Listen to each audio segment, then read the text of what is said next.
try to make this shit widescreen, but look like that's not gonna happen this time.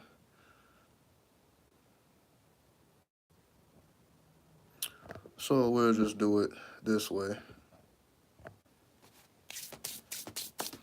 So let me go ahead and let me put some background music on. So I literally just got off work. I literally just walked in the house like 5 minutes ago. So I just wanted to give y'all some downloads. Well, while I'm in the mood instead of waiting for it. Even though I just did like a 12-hour shift. More like 11 hours, but like 12 hours. But you see, I still got the energy. I'm still able to outwork everybody.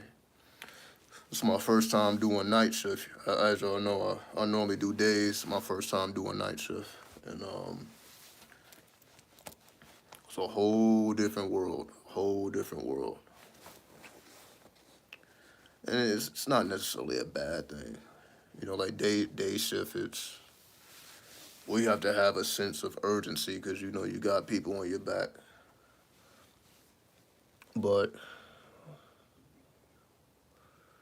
night shifts is like you don't have a goal at all. So everybody's just, I don't want to say doing the bare minimum, but doing the bare minimum.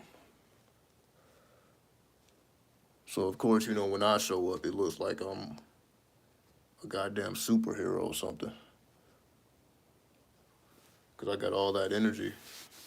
But anyway, I'm not going to take up too much time talking about my personal happenings. That's not why we're here. Just wanted to give y'all a quick update. So today was actually overtime as well.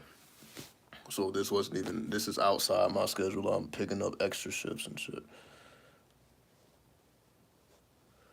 Just making sure, all of the bills can get paid. You already know how it is. Let's see what we got, though. Let's see.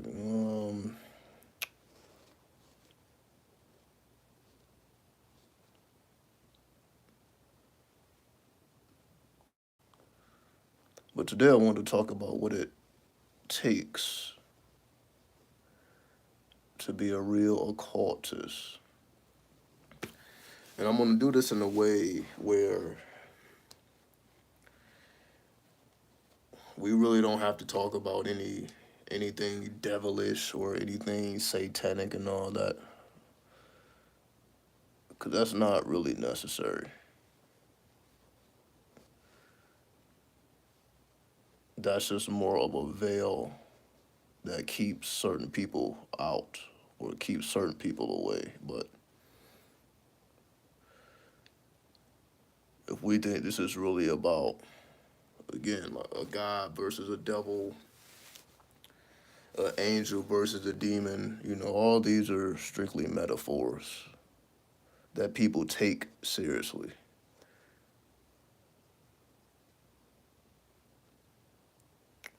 And because people take these things seriously,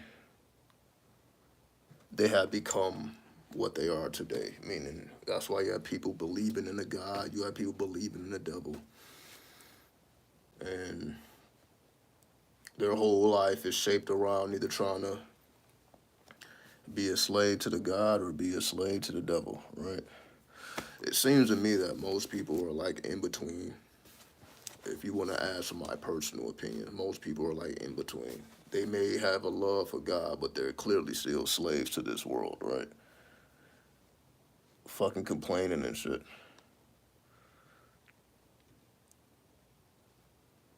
People are very uncomfortable, especially right now, during these times, these unprecedented times. Let's see.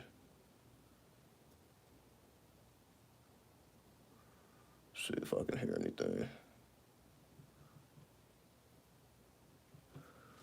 Oh, I don't even think I turned the speaker on. Give me a second. Let me turn the speaker on.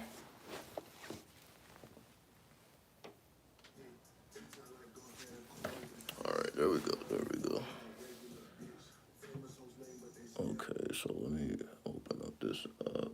So give me a second here again. I'm just getting ready. I know again it's like fucking, it's like 1:15 in the morning, right? I usually don't go live this late, but who gives a fuck, right? We switching up. Expect the unexpected. Because y'all know I have to completely zoom in or zero in on the channel and all that, so I'm just getting the background ready. Let's see. I'm probably just gonna play some beats. So I don't even have to play any actual songs. I can just, yeah, we can just play some instrumentals. Let's just play some instrumentals.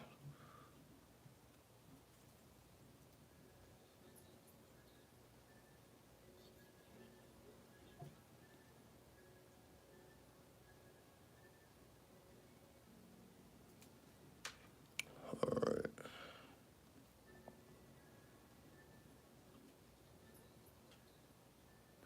So that way I can play it a little louder without it being overwhelming, you know, because you're hearing a bunch of voices and shit.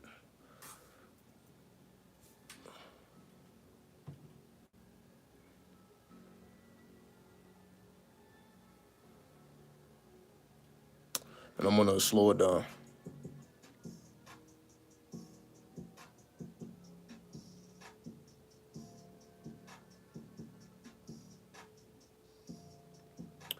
All right, yeah, that seems cool. Let me put a reverb on it.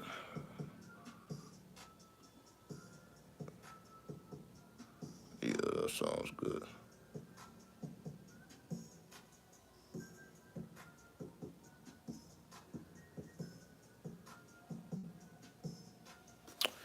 All right. So once again, the title of this is called "What It Takes to Be a Real Occultist." I just felt motivated by spirit to show up at this time. You see, this is like unpredictable. Who wants to do a fucking YouTube at 1 in the morning, right? But as we know,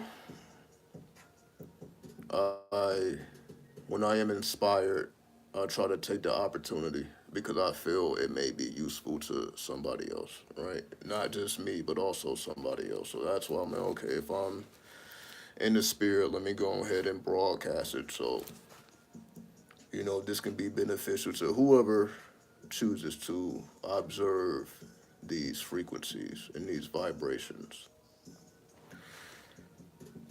And I also call this channels from the hereafter. The reason I call this channels from the hereafter is if I want to be 100% honest, especially when we talk about hip hop culture and we talk about, you know, going back to the original ways, the original source,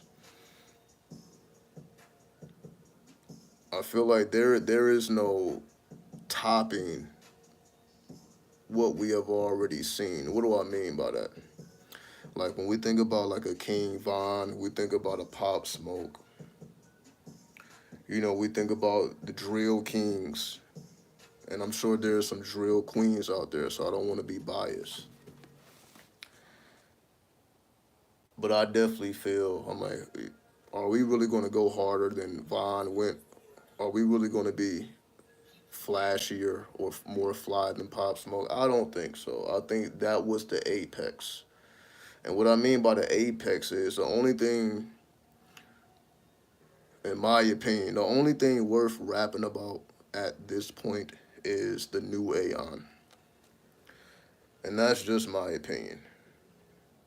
Because we not gonna kill niggas more violently again than a Pop Smoke, than a Von, all these people who have lost their life in the drill culture, right? And this is just me looking at it from a bird's eye view. I'm looking at it full scale. I feel like the drill culture, the drill music was meant to initiate us into a different world from the top down. What I mean by that is, before you get to the hereafter, you have to go through death. So, certain messengers were called upon to introduce us to death. And again, that's why King Von had such a powerful impact because obviously he had the track record to back up what he was saying and basically his, you know, what his perspective, right?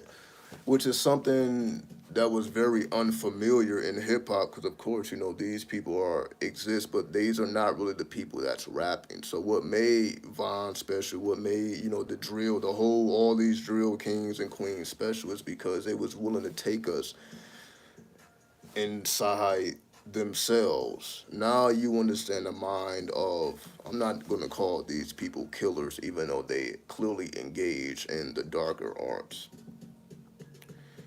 But we see it was used to channel your, now I'm not going to say your, it was used creatively. What I mean by that is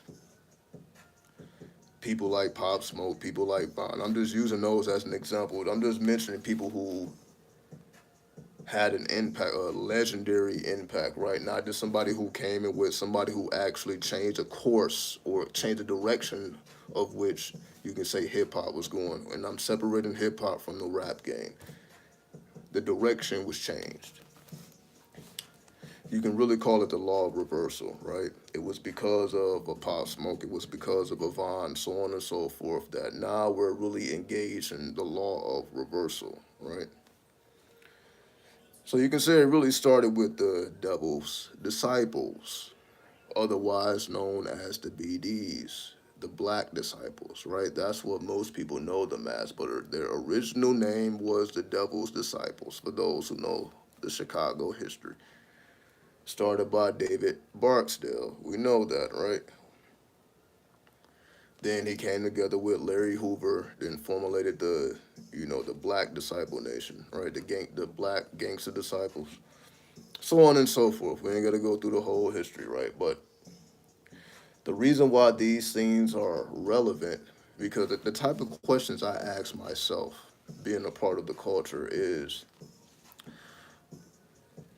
why was it Chicago? Like, why did drill start in Chicago? Why wasn't it like what is it about Chicago that was the place?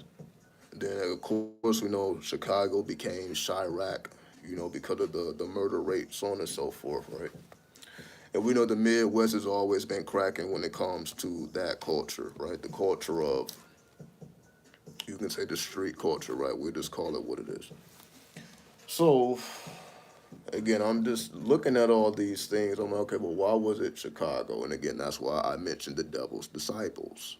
That's why I mentioned the law of reversal. That's why I'm mentioning what it takes to be a real occultist, because these are the type of things you must contemplate.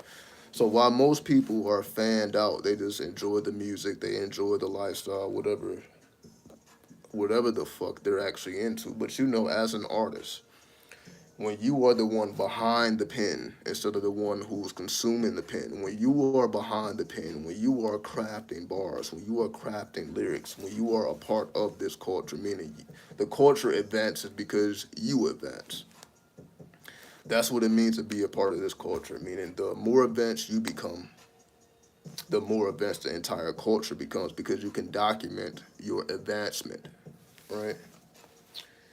And what I mean by document your advancement is you are able to lay down your lifestyle, create your own vibes, meaning you don't even have to listen to nobody else because now you're the artist, right? So everybody who was a part of the hip hop culture, you should strive to master not just one of the nine elements, but as many elements as you can. Why? Because hip hop is the ultimate form of alchemy. That's why I'm even talking about it right now. And that's why there are so many people that get it conflated with rap music. Like most of the shenanigans we see from rappers is because this is what rappers do.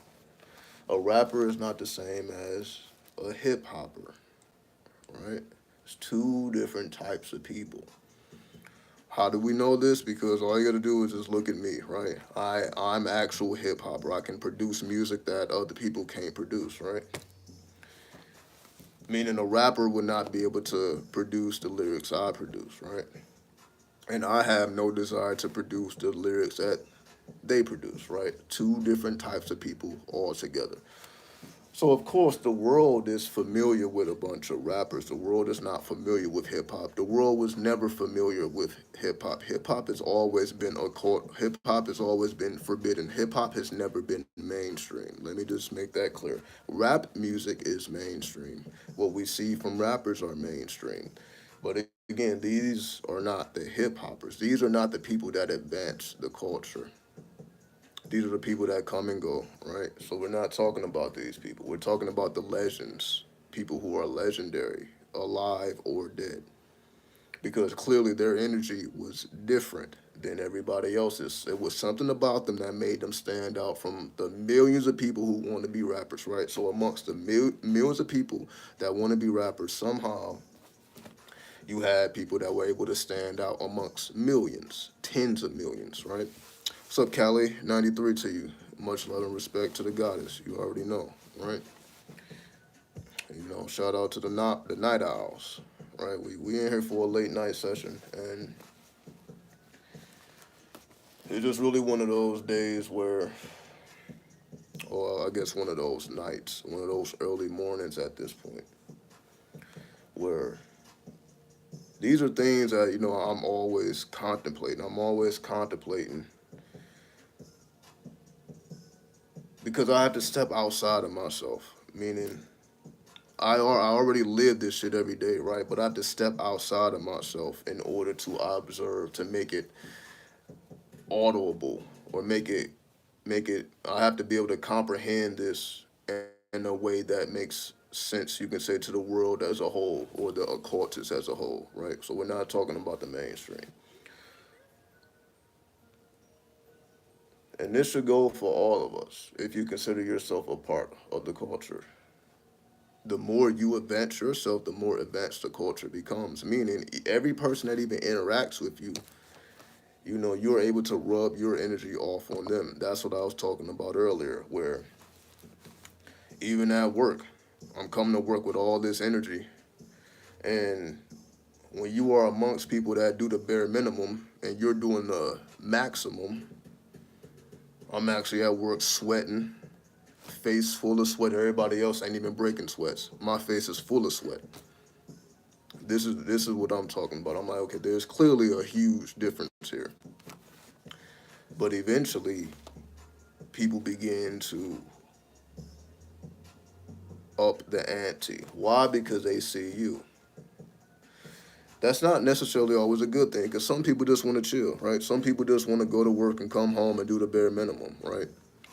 Motherfuckers ain't trying to break no sweats. People are trying to, get paid for doing the least amount of work. People are not trying to get paid for doing the maximum amount of work, right? Because people already feel they're fucking slaves anyway. So this is what I mean by the mentality, right? It starts with the mentality. As they say, it starts at home. So people are already coming to work with a certain mentality, and it reflects in their actions. So, depending on what mentality you hold, that will reflect in your work ethic, if people even have work ethic, right? So, what I mean by that is,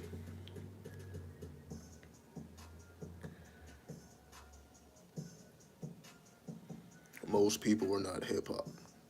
So, most people have no idea how this shit works at all, right? People have no idea what we have to go through in order to maintain our originality, right? Because you're not trying to sound like nobody else. You're not trying to look like nobody else. You're trying to be perfectly unique. It ain't even that you have to try to be, but it's not easy to be yourself, because we know that our self is not really accepted if you are a hip hopper, meaning your lifestyle is already forbidden. Your lifestyle is already a cult, and it wasn't because you one day made a choice. And that's what I mean. Like, even if you take out the 93, you take out the Alistair Crowley, you take out all the stuff I be talking about, I was already the same way before I even had words to articulate this. I'm like, my whole life has been this way, right?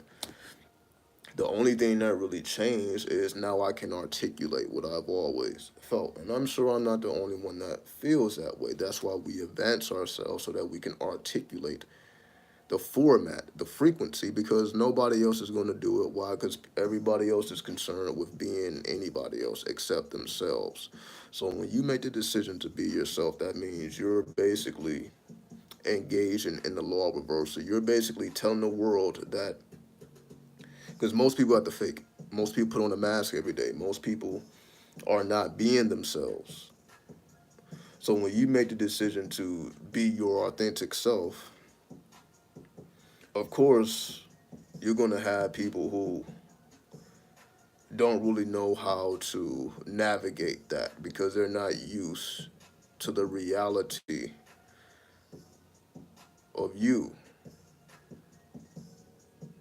They're not used to something being authentic because we live in a fake world. We live in a matrix. So when you come and you're actually in the flesh and your energy is just unusual because your life is unusual. You're just a very peculiar individual.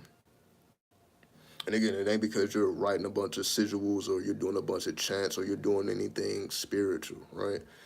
This is the main thing that kind of veered most so-called spiritual people off the path. Most people are not on the path, even if they think they're on the path, because they have been trapped inside of a cipher.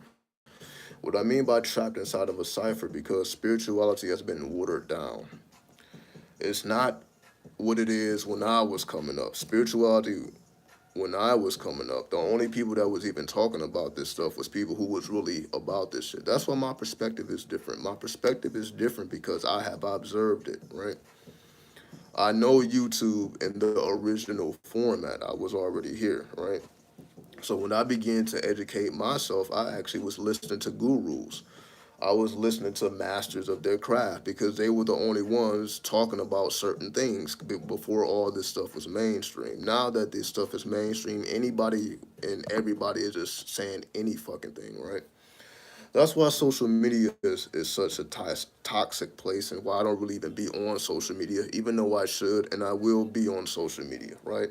Because I need to start making short form content, right? Everybody's not going to watch hours of me running my mouth. They may only can take 2 or 3 minutes. So I have to restructure my content. So I'll start doing like YouTube shorts, just I guess breaking down little clips. Like some people just do longer videos and like post shorter clips. But I'm like, am I really trying to do all that? I just got to make shorter videos to get in with the times, right? Just to put everything I'm saying into action. Because that, I guess that would be my biggest thing is how can I put 5 hours into 2 minutes? I guess that'd be my biggest challenge, right? Like how can I make my point in 2 minutes? It's like obviously it's I just feel like it's just so incomplete. Like you're not even getting a complete thought really. Like what the fuck can I really do in 60 seconds? But this is just the way that the world is, because the world is fucking foolish. Let's just call it what it is. The short attention span of the world is because it's just a bunch of bullshit anyway. It's a bunch of bullshit anyway. Most people just running their goddamn mouth because they feel they got something to say. So most content ain't even worth watching if we're just gonna be absolutely honest about it, right? Most people are not as interesting as they think. And what I mean by that, it has nothing to do with the followers. It has nothing to do with the numbers, because it can be a bunch of weirdos following you, right? Who's not gonna bust a goddamn grape if they ever was faced with any type of pressure, right? So most people that are following all these people ain't gonna do much of anything. These are not occultists, right? Remember, the few will rule the many. The few will rule the many. This is a quote from the book of the law, right? So everything I'm talking about just puts you in the category of the few. You're not the majority, you're the minority, right? You're not the 85%, you're the 5%. So when you decide that you are not the 85%, you are the 5%, when you take full responsibility for your life. Like, okay, I am the God of my reality. I'm the goddess of my reality. I have to take full responsibility. This essentially means that you must master numbers because reality is all mathematics. The language of the universe is mathematics. Mathematics is fucking numbers. So to be a master to be a master of your reality, you must be a master of numbers, because numbers is what shape and mold our reality. For anybody who knows about house vibrations and how the numbers are different depending on what house you're in, you already know this to be a fact. So that means the key to the universe is to speak the language of the universe. In order for you to speak the language of the universe, you must speak the language of mathematics. In order to speak the language of mathematics, you must be a mathematician, which is essentially an occultist. I'm just breaking it down in terms without being spooky and extra and all that shit, right? Because I didn't talk about that shit enough. I mean, I didn't talk about the devil, Lucifer, Satan, all this stuff, the clip off, all this dark stuff, right? But I really feel I'm not really doing the people justice when I'm overemphasizing things that are not really necessary. If we just want to break down the most simplest components of what it means to be an occultist, meaning, okay, you are a master of numbers. That means you know how to put numbers together. Remember, when you are an artist, you know how to put words together. Or when you're a so-called rapper, right? Rappers know how to put words together. So you, as an occultist, you have to know how to put numbers together, right? Now, who's ever told you that, right? But this is what I mean by. That's why I be feeling like it's important for me to reveal these things. I know nobody else is gonna say this shit because nobody else is thinking like this. And what I mean by nobody else, nobody outside of the occult, right? So I'm not saying that I'm special. I'm just one of the many, but it's really the few, right? It's not that many of us. It will never be that many of us because most people are not willing to do what we do. But that's why we make the world spin. How do we know we make the world spin? Because you know the effect you have on in your environment. Whether you go to work, whether it's around your family, whether it's around your friends, you know that you have a certain level of influence. So this is what I mean by when you take on the hard work, when you take on the hard jobs, when you decide to do what most people are not willing to do, this is why you lose friends, partnerships, relationships. Like a lot of things begin to change because people are not willing to go above and beyond and to activate their maximum energy. People are just trying to go to work and come home and just, just have enough energy to get through the day. They're exhausted, right? But this is because they don't look forward to the day. They don't wake up in the morning and say, expect the unexpected, right? What's up, Sharice 93? Most people are not waking up in the morning looking forward to the day because they're already thinking about all the bullshit that they're going to have to go through, which is a mistake, right? Because who said you're going to have to go through any bullshit today? Just because you went through bullshit yesterday doesn't mean you're going to go through bullshit today. Today may actually be a lucky day. But because we wake up and we don't even consider today may be a lucky day, it's going to be an unlucky day. This is how most people just negative any goddamn way. But I don't want to say negative. That's too general of a statement. Most people are fucking losers. Let's just call it what it is, right? Because negative energy isn't necessarily bad. So that's why I don't want to talk in general terms. One person's heaven is another person's hell, vice versa. So we have to speak from the perspective of what does it take to actually succeed in life. Because when I ask that question, most people would think, okay, well, you got to make a certain amount of money, right? Because all most people understand is money. So for most people, they feel that all of their problems is because let's just say they don't make enough money. They have to figure out how to make more money because money is going to be the solution to all their problems. Even though money didn't create their problems, your problems were created from a subconscious level, from a unconscious level, which had nothing to do with money. Karma has nothing to do with money, right? But most people are dealing with their karmic debt. That's why people go through problems. It's really their own karmic debt due to their own thoughts because they're not paying attention. Most people's life is on autopilot. That's why they're just full of emotion. They're not full of any direction. One week they over here, the next week they over there. There's no consistency. There's no consistency because they're not willing to do what it takes to have a consistent life. Most people feel, well, if you want any type of consistency, you gotta, go to work every day. But that's really the bare minimum. That's what I mean. I'm around people who get the fuck up and go to work every day. I'm around these people all the time, but they do the bare minimum. So I'm convinced. Again, I didn't really know this. I haven't been in the workforce for like 10 years. All this shit is new to me, right? So I'm looking at motherfuckers and I'm like, okay, well, everybody here is getting paid, right? So whether you busting your ass or whether you're doing nothing, you're still going to get paid. So some people take the route, well, I'm going to get paid anyway, whether I do one thing or two things or three things, I'm going to get paid the same. So why would I do more? Why would I put more work or more weight on my shoulders that's not necessary? But that's why it's a hierarchy. What I mean by a hierarchy is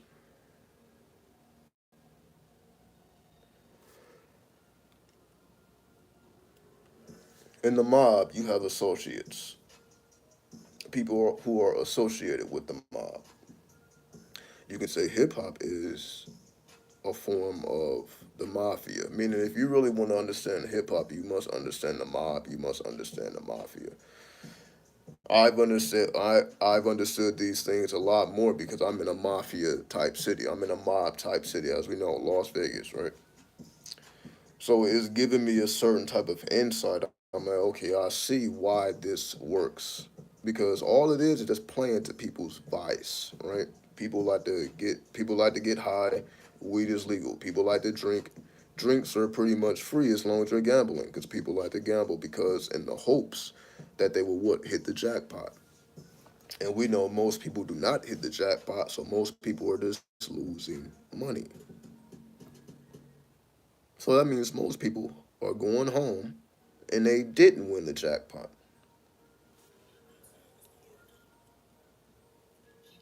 But it's the hope of winning the jackpot because, again, they feel, okay, well, if I had this certain amount of money, if I had this, then everything would be fine.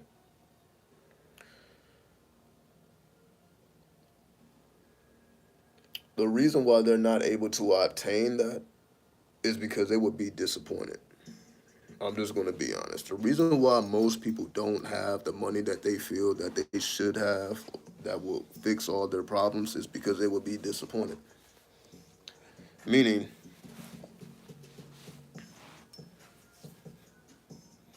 do you really think people are going to take the money that they need, that they think they need, and do the right thing? Let's just say a person was $5,000 in debt, and then they was able to obtain $5,000. Do you think they're going to take that $5,000 that they're not used to having and then pay off all of their debts and not enjoy any of the money? Or do you know most people, and we do know most people are going to spend some of that money, then maybe they put something on their debts, but they probably won't because they feel spending the money is going to what make them feel better or give them some type of rush or some type of satisfaction that we could be getting from meditation, we could be getting from yoga, we can be getting from tantra. There are many things that are able to do what we feel money does for us, right? Meaning people just spend money on frivolous things that they really don't need, right? Because they're trying to get a rush from it. They're trying to feel something because most people are numb. That's why they say most people are toxic because most people like they have to force emotions. Now emotions don't really just flow naturally. They really have to be forced. So whenever something is forced, then that's what causes, as we call entanglements, right? People end up in entanglements. It's like how the fuck did I even end up here? It don't even make any sense. Like, oh, this was just strictly emotion. This was no thought. This was no direction. This was strictly emotion, which is how most people's lives are. Most people just all over the place ended up any goddamn where emotionally, right? So I'm not saying people were going from house to house or job to job. Some people are, but most people are going from emotion to emotion because they're not speaking the language of emotions because they don't understand what emotions are. Emotions are not what we think they are. We may have a definition of what we think emotions are, but there is no agreed definition to even define what emotion is. So if there is no collective agreement on what emotions are, there is no, it's not even that it's not a collective agreement, they just don't want you to know, right? Because they have to use anything that's used to control you is gonna, nobody knows the answer to it, right? Meaning, like, for example, like diseases, people get diseases, we don't know where it's coming from. It just, this shit just pops up. And then you don't have a cure for it, so they gotta give you pills just to deal with it. But nobody knows how it was caused. Because, like, why would they tell you the cause? Because if you knew the cause, you would avoid it, and there would be no need for them to prescribe you a pill. So why would they tell you the cause? Because that will prevent the disease, whether it's on a mental level or a physical level. Of course, they're not going to give you the solutions because that takes money out of their pocket. They need to keep you sick because that's what keeps their bills paid. We just have to understand that certain people, especially these so-called high-paying jobs, this is how I know this is all bullshit, right? Because we grew up thinking it's okay to be a doctor, it's okay to be a lawyer, it's okay to be a scientist, it's okay to be all these things, but these people are government agents and they fulfill the roles of the government. They're not fulfilling the roles of the people. What I mean by that is lawyers get guilty people off. Are you willing to do that? This is what I mean. This me even thinking about this shit, I'm like, it's like they just want us to abandon our moral compass. And I'm not saying that that even means anything. But what I'm saying is, okay, well, if a good job is supposed to be a doctor or a lawyer, and these people have no morals, because you need people as a doctor, you need people to not take care of themselves to keep your goddamn rent paid. Because if everybody was healthy, what would be the purpose of a doctor? If people was not committing crimes because they are in control of their emotions, what is the point of a damn lawyer? None of these people that are in these positions that all these high paying jobs, the only reason they're around is because people have no self control. That's the only reason they exist. And these are supposed to be what we strive to be. And again, it's just things like this. I'm like, when I look back at my life, I'm like, did I ever want to be a doctor? Did I ever want to be a lawyer? I really didn't want to be anything. That's the type of person I was. That's really the type of person I am. Like I wasn't a kid thinking about, okay, I want to be a doctor. I want to be a lawyer. I never even envisioned myself to be a part of this world. That's just how deep it goes for me. I knew it was bullshit since the beginning. That's why I said this. What you see now is just a manifestation. I'm like, this is all bullshit.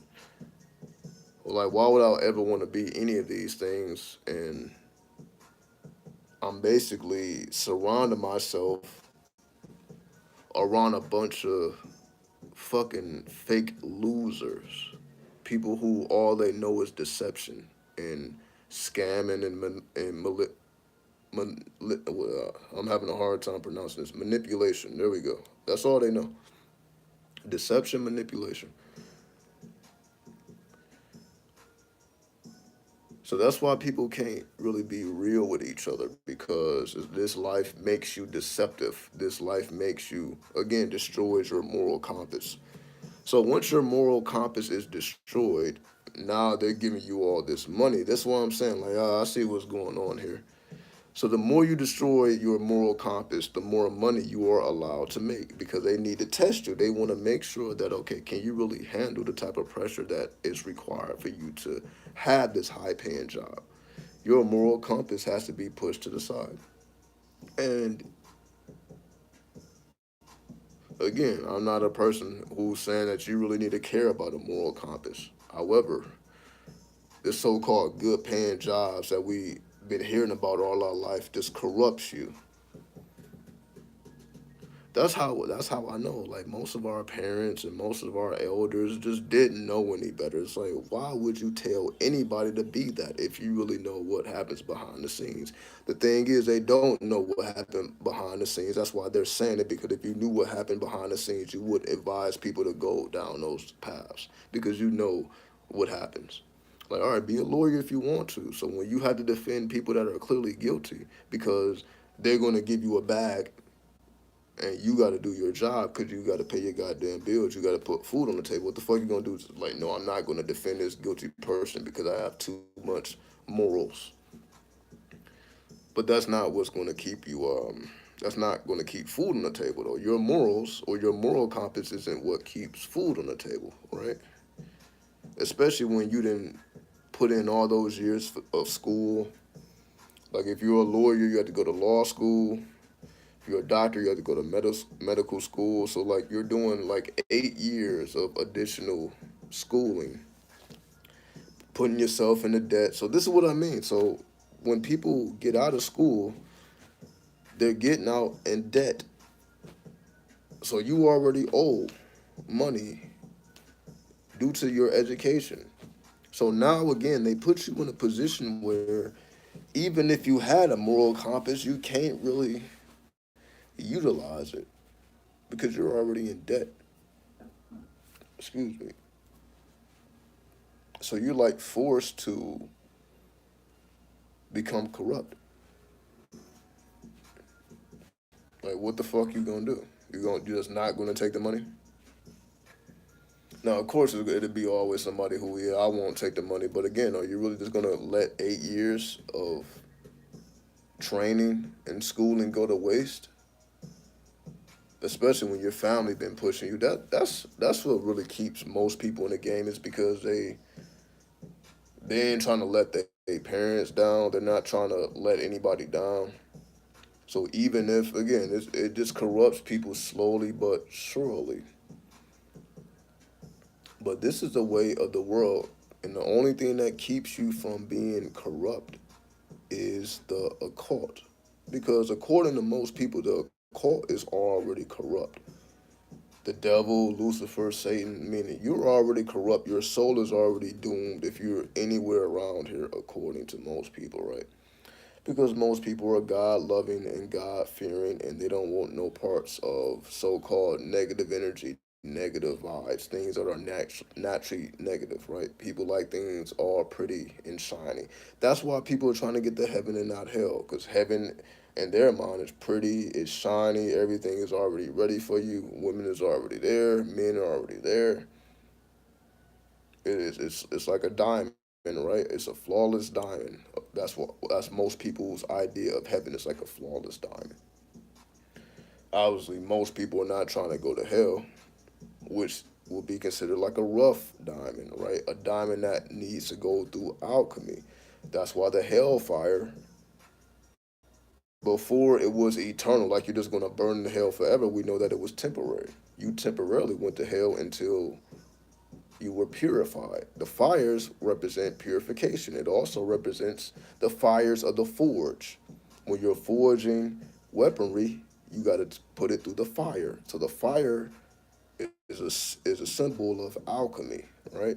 Purification. You have to break things down into their lowest component so that you can see into the many dimensions of things, right? This is the only thing that keeps, you can say, your heart stabilized. It's not going to be this world. It's not going to be money. It's not going to be job. That's why I'm going through all these points just to let everybody know the inevitable. This world is designed to corrupt you. I'm just giving the example of Dr. Lord. You can apply it to any government position. This is made to corrupt you because you can't really have empathy or sympathy for the people because your job takes you away from that. Meaning, like I remember when I used to work at Universal Studios and I was working in the restaurants and like every night, like we would be throwing away so much food. And then like one day, like a person just asked, it's like, yo, why do we just throw away all this food? We can be giving this food to homeless people. You can actually do, you can say a good deed, feeding a bunch of people instead of just putting all this shit in the trash. However, in the mind of a business person, you're like, yo, everything cost. So even if you have to eat the cost, which basically the company has to eat the cost, because obviously you paid for a lot of food that end up, you can say, being wasted. But you would rather, let me see how the best way to put this, because again, it's real. I know it just hasn't been put in this way before, right? Because people are just so far gone, they don't think in this way, right? The only reason I think in this way is because it's like I've been this way the whole time since I was born, right? So meaning you got to be born into this. This is I'm convinced this isn't something that you just become one day because you decide to be something. That's what a Christian is. That's what a Muslim is. They decided to be what they decided to be when they decided to do it. Or some of them was born into it, but it's still a decision that you have to make. But when we talk about astrology, when we talk about numerology, now we're not talking about choices that you made. Now we're just talking about energy that you have to carry with you. Not because you make a conscious decision to do it, it's just in the background, right? So the whole purpose of astrology, numerology, we know which is all mathematics, so that's why knowledge of self requires you to understand mathematics, high mathematics. You could say astrology is like calculus, right? That's why most people don't fuck with astrology because it's actually advanced mathematics, right? So you had to really be able to calculate advanced techniques in order to fully comprehend what's going on. So is the average person going to go through those calculations? Absolutely not. Because the numbers and the symbols are more than what they appear to be. So we only know the basics. We only know the base foundation of things, right? But again, numerology teach you the qualities of the numbers. So like, okay, numbers are not just add, subtract, multiply, divide. The numbers actually hold qualities, and those qualities are similar to the planetary energies. So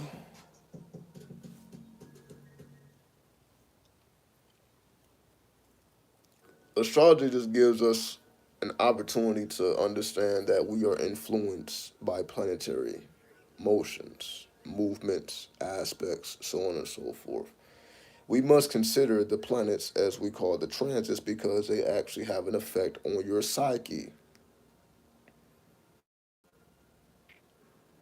This is why these things have to be considered. Because if you really want to know what's influencing your psyche, you have to check your charts. Can't nobody tell you that. You probably can't even tell yourself that. How the fuck would you even know? Unless you're actually actively engaged in those type of works, but most people are not. So astrology, numerology, Kabbalah, all these occult things, tarot, especially the tarot, it allows us to get that internal perspective that we normally overlook because we're not looking through the third eye, we're looking through the two eyes. So we think everything that we see on the physical comes from the physical, which is not the case. Everything comes from the mental. The physical is a result of the mental. So that lets us know right there that we have to train our minds, not our brains, our mind. The mind must be trained. But most people don't even know what a mind is because most people don't have minds. Most people have brains, but they don't have minds. because your mind has to be developed, because that's where your memories is stored, so on and so forth. So most people don't have minds; they have brains. They know how to function, but only on a bare level. They don't know how to again do anything advanced. But again, this is what makes you stand out because you're able to do things on an advanced level. So whether it's writing lyrics, whether it's doing painting, whatever you do creatively, whatever you do artistically, you're doing it at an advanced level. You're not doing it on a basic level. It's advanced. In order for it to be advanced, see, I'm yarning, but again, I just did fucking 12 hours. What allows you to take your creativity to advanced levels requires you to know exactly what's going on within you. That's why you need your chart. That's why you need your numerology. That's what the tarot illustrates. And what I mean the tarot illustrates is the tarot gives you a picture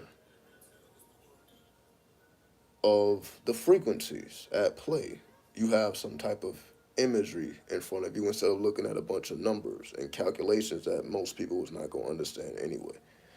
So the tarot is even more simplified because it gives you an idea of what you may be dealing with. So then you can come to your own conclusions.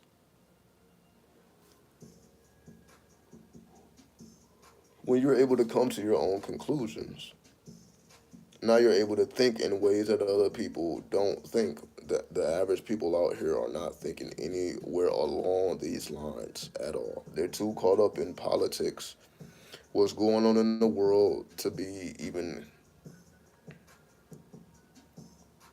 I'm not even gonna say knowledgeable. It's like they really don't care because again, all they care about is money. So that's where their attention will go.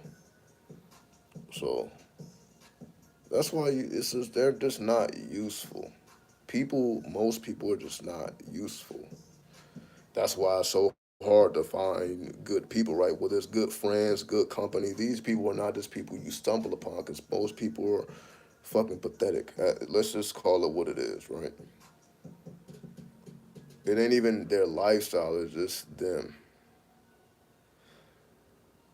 Again, a slave is going to always be a slave. A king, always a king. A queen, always a queen. The book of the law says this, right? So this is for you to take these things to heart. Meaning you shouldn't even be fucking with the average person because they're fucking slaves. That's why all they do is fucking complain. And then they complain and do the bare minimum. It's different if you complain and you do the maximum, but the people that's doing the maximum ain't complaining. They're just doing the maximum. So like, yo, how the fuck do you have time to complain and you're already doing the bare minimum? What is it to complain about? You're literally dragging your ass through life. What is it to complain about? People are fucking, getting government assistance, all type of shit. What the fuck is there to complain about? But obviously, these people stay complaining about something. There's always something to nag about, right? These just naggers, they call it the haggers, right? They always hagging, they always nagging, and it's like, what is there to really nag about when you're dragging your ass? But there will always be something because again, it's a mental game. This is not a physical game. It's not even what they think it is. They think it's their boss. They think it's their job. They think it's the money they make. It's not. None of that. They just have no idea who they are and how their own energy works. Because you don't want to know. Because your chart just tells you what is. It's no emotions. The same thing with the tarot. That's why people don't like getting tarot readings. It just tells you what is. What do you make of it? Your fucking chart may say you a goddamn hoe. Or let's just say you are a pimp. You were born to pimp. Do you know what type of transformation you will have to go through to accept these things? That's why most people leave this shit alone, right? Because you're gonna see things that you're not really comfortable with. That's what I mean by it's forbidden. It's one thing to kind of get a feel of what's going on. It's another thing when you start to see things in your chart, your numerology and the tarot, the thing that you're like, oh damn, that's actually a part of me. It may disgust you. It may be something that you don't really agree with, but the energy is right there. So it's going to always be a part of your cipher, whether you like it or not. It's our job to understand the energy and be neutral about it, right? So it ain't even about whether you like it or don't like it. It's something you have to deal with. So you might as well understand what it is that you really have to deal with. And the more we understand the energies that we have to deal with, then the easier life becomes, because it was never about nobody else any goddamn way. It was always about you and how your energy is deposited and how you express your energies. But imagine not knowing what energies you have to express. So this is why the world is the way it is. Most people have no idea who they are or how to discover who they are, because the direction that you should be looking is forbidden, is classified. You probably shouldn't be around. Right? That's why the mainstream doesn't like astrology, numerology. They call all this pseudoscience. But I told you about them. These people were corrupt. Of course they're supposed to feel like that. This is what the world does to you. It makes you look at something that's real and authentic and say it's corrupt or it's not real. They call it pseudoscience. That's what this world does to you. It corrupts you to a point where the real shit is now pseudo. This is what the world. So then we expect these type of people to be our leaders. These type of people become politicians. They start to make rules and laws and all that, right? So we follow these people's lead because we feel like they have the answers, because they're smart or they're educated or whatever the case, but they don't have the answers. This world is corrupt. This world is fucked up. They don't have the answers. That's why it's not even about who the president is. It's not about Trump. It's not about Joe Biden. It's not about nothing that most people just waste their time trying to figure out. The only thing that matters is you, because you are the only thing that's real any goddamn way in your reality. Most of the time, you're probably around a bunch of NPCs, a bunch of people who's all over the place, people that you really don't even want to be bothered with. Like, anyway. People, we get, because again, we get confused because we think, okay, this person is educated, this person makes a lot of money. We think that these people are not corrupt, but they actually are. But then the people that are so called poor are even more corrupt, because again, they think that their problem can be solved, and it's not solvable on the physical plane. So then they spend their whole life trying to solve physical problems and never deal with their mental. Why? Because nobody talks about that. They tell you to go to therapy. They tell you to talk about your problems to another human being, and hopefully they can help you shift through it. But again, these are not fucking people that really know how these things work. Because again, they're only using half of the artillery. Astrology is psychology. Most psychologists are not astrologists or astrologers, right? Most psychologists, most therapists are not astrologers. But we were using astrology as forms of therapy. That's why you have things like medical astrology. You have financial astrology. There's many different schools and branches of astrology. It's not just the natal astrology. That's just one of many. But again, most people don't go into these realms because they feel like it's pseudo. Because again, they have allowed themselves to be corrupt. To me, they always were corrupt. I'm just gonna tell you the truth. They never was qualified to be who you are any goddamn way. So all the people are part of the government, all these people that's making this world corrupt, is because they are just corrupt. And it ain't nothing nobody can do about it. You just know better, right? You just decide for yourself that you will not allow yourself to be corrupted by this world, which is a grand decision to make, which is not an easy one, because you have to, there's a lot of things that have to be sacrificed in order for you to do that, meaning you actually will have to figure this shit out on your own. Right? There is no depending on nobody else. There's no depending on the government. There's no depending on a job. There's whatever stability we think we have. There's no real grounding in any of that, because you already know I have to do for self. The ultimate law is doing for self, as we call self-preservation. Right? That's going to come before anything else. So when we see people not able to self-preserve, which is a lot of people, right? Because again, they may have physical resources, but they don't have mental resources. Especially, they don't have psychic resources. We have the ability to tap into all of these worlds. But for whatever reason, and we know what the reason is, slaves will be slaves. So of course the only thing they give a fuck about is the 3D. They don't care nothing about no third eye. Even people that claim to be spiritual, they're still physical. I'm just gonna be honest with you, right? What do I mean? Because again, I'm seeing people is throwing up cash as people just running their mouth. Spirit now they're fucking, what do they call it? They're spiritual teachers and professors, and but they were educated. They have a Western education. This is basically what I'm saying. They have a Western education. They went to school. How the fuck did you become spiritual when you have a Western education? I'm not saying don't go to school. I'm saying law of reversal. If you decide to go through a law of reversal, right? Everything must be reversed. We are in a corrupt world. So if you are not applying the law of reversal, you are fucked.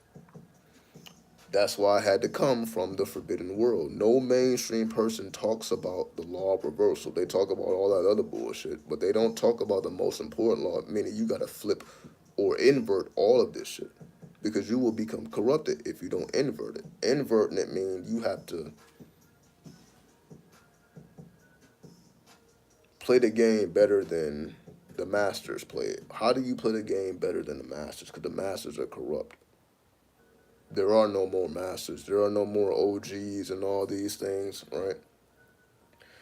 Going back to Chicago, that's why most of the people that came out of Chicago were young, right? Chief Keef, who started, he didn't start the drill, but you can say he made it mainstream, but he was 16 years old.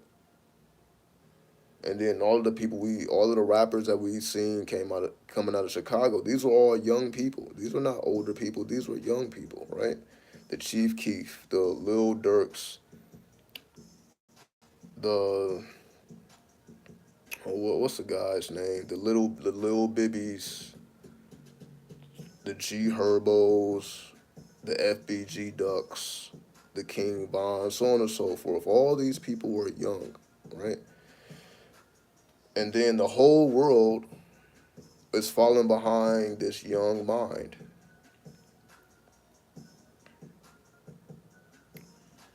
Because clearly they knew something. Okay, these OGs are no longer relevant. Why even listen to them? That's what was really going on. Why everybody else is watching the so-called drill movement. What's really going on is we're looking at the elders really don't. They're not qualified to lead you anymore.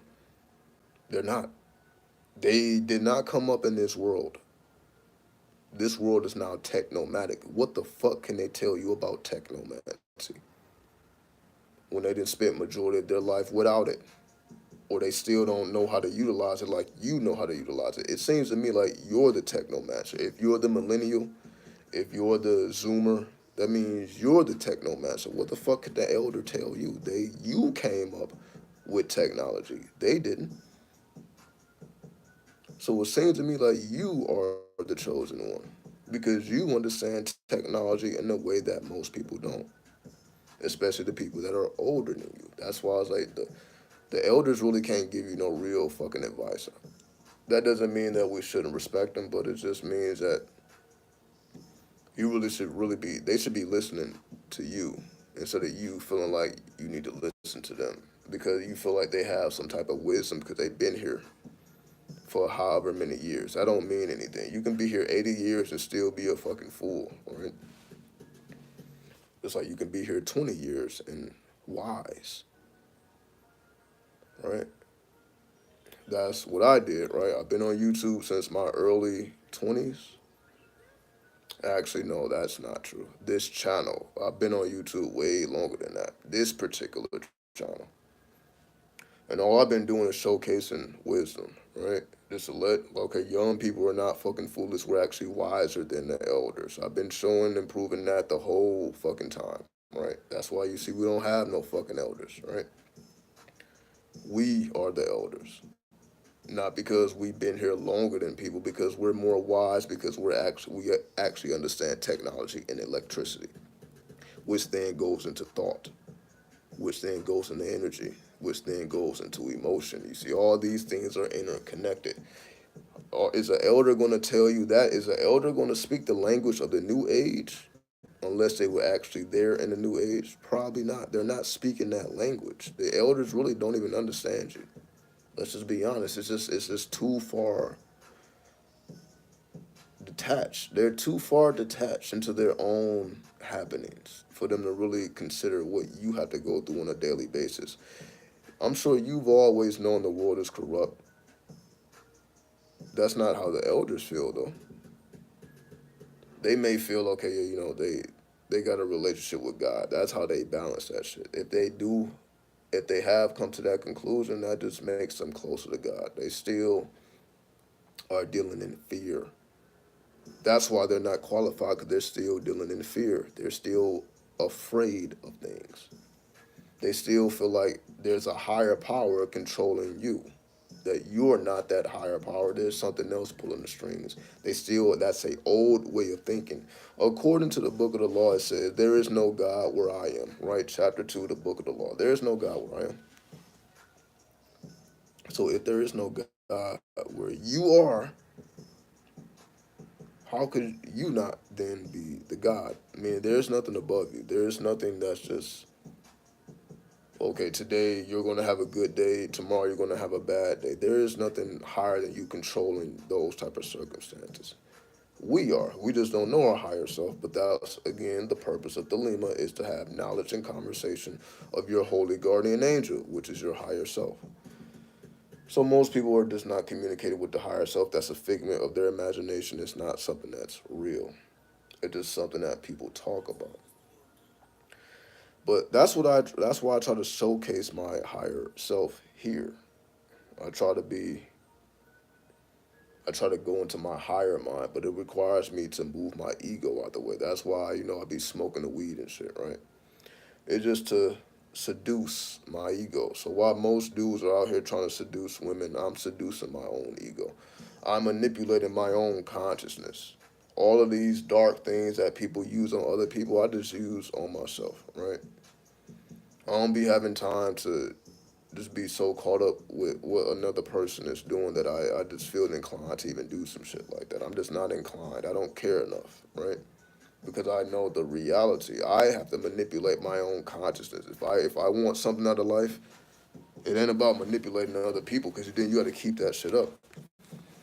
But when you manipulate your own consciousness, when you manipulate your own mental plane, these results are permanent. Like when you change, there's no going back. As you see, the occult has made me comfortable just being myself. Excuse me. I'm just comfortable being myself now. The occult made me comfortable because I can articulate what it means to be myself.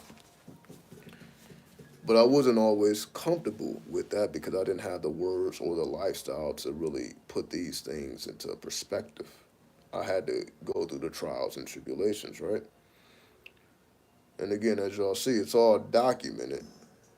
So I not only did I go through things, I documented it so that it can be seen, not so anybody can repeat what I've done.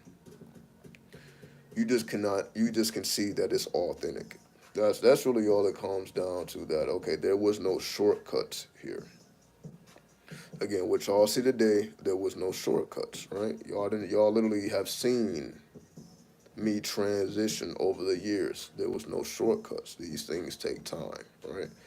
So I just had to be a living example of this is what can happen when you take your time with yourself. Now, as you see, when I go into the corporate world, when I go to the job, you see, I just got energy that people just can't match. They just can't match the energy. I'm doing the max, they're doing the minimum. I'm like, yo, but that's king shit. That's what kings do. That's what queens do.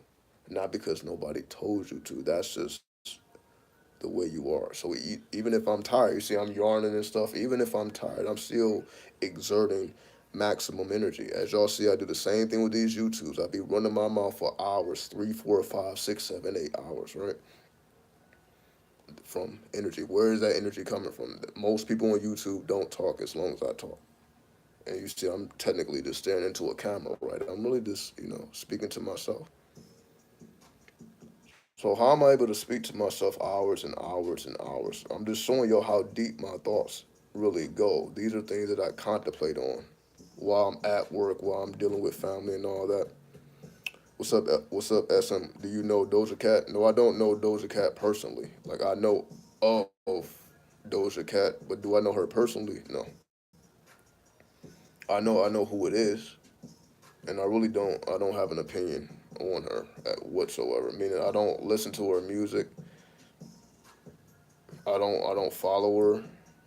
The only time I hear her music is on the radio, like when I'm in somebody else's car or something, or when I hear music from the mainstream. But all I know her to be is a mainstream artist, and I guess now she's doing devilish shit. She's into so-called devil worship. To me, I think she just playing everybody because she already knows, and I'm sure she's not the only one. She just know how to play fools. I mean, everybody already thinks I'm a devil worshiper. Why don't I just talk about it? It's like, because this conspiracy theory shit, there's whole YouTube channels dedicated on conspiracy theories about artists. So they already know this is what people are listening to. So why not play them for fools? Why not play them for a fool? Right? She's not a good person. Maybe she isn't, but really, who is? Most rappers are not good people. Most artists are not good people. Right? How do I know this? I'm an artist, right? And you see how my mind works. You see, I'm not friendly. I'm just not around. I'll probably come off very fucking demonic, very satanic. And I'm like, yo, I don't have time for this shit, right? Not really. Not really. If you was to meet me in person, I would just be I would be just a big softy, right? I'm not. It's just my demeanor. It's just Scorpio. Welcome to Scorpio season. My demeanor just hardened, but as y'all see, cause y'all know the real me. Cause again, y'all didn't. I expressed my heart, right? So, but the world doesn't get this side of me. The world doesn't deserve this side of me. But 93 deserves this, so that's why I give it to 93. Cause I had to be authentic in front of 93, especially if I come in the name of 93. I'm like, okay, let me be authentic. I'm not really. I don't have to be authentic with nobody else, but I will be authentic with hip hop. With 93, to me, it's all the same shit.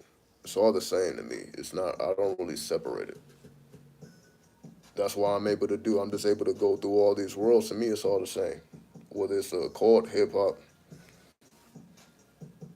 again, Luciferianism, Satanism. To me, it's all the same shit. It's all dealing with the ancestors. It's all dealing with the dead, necromancy. It's all the same shit. But again, that's me. Somebody else will have a different perspective. That's just my perspective, right? So yeah, the thing with Doja Cat, I think she's actually. I mean, it's a smart move from a business perspective. I'm sure she's getting paid a lot of money because people think she's just this weird girl just doing shit, right?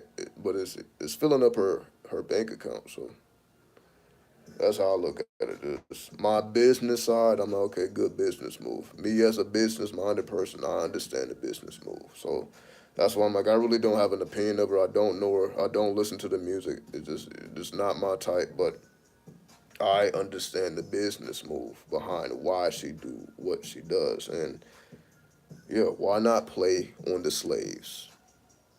Why not play the fools? Why not get paid off of them? That's their mentality, right? That's why they're artists. That's why they are a part of the music industry. How many people are good and you're a part of the music industry that promotes death and destruction? How can anybody in the goddamn industry be a good person and that's the type of message that you put out into the world?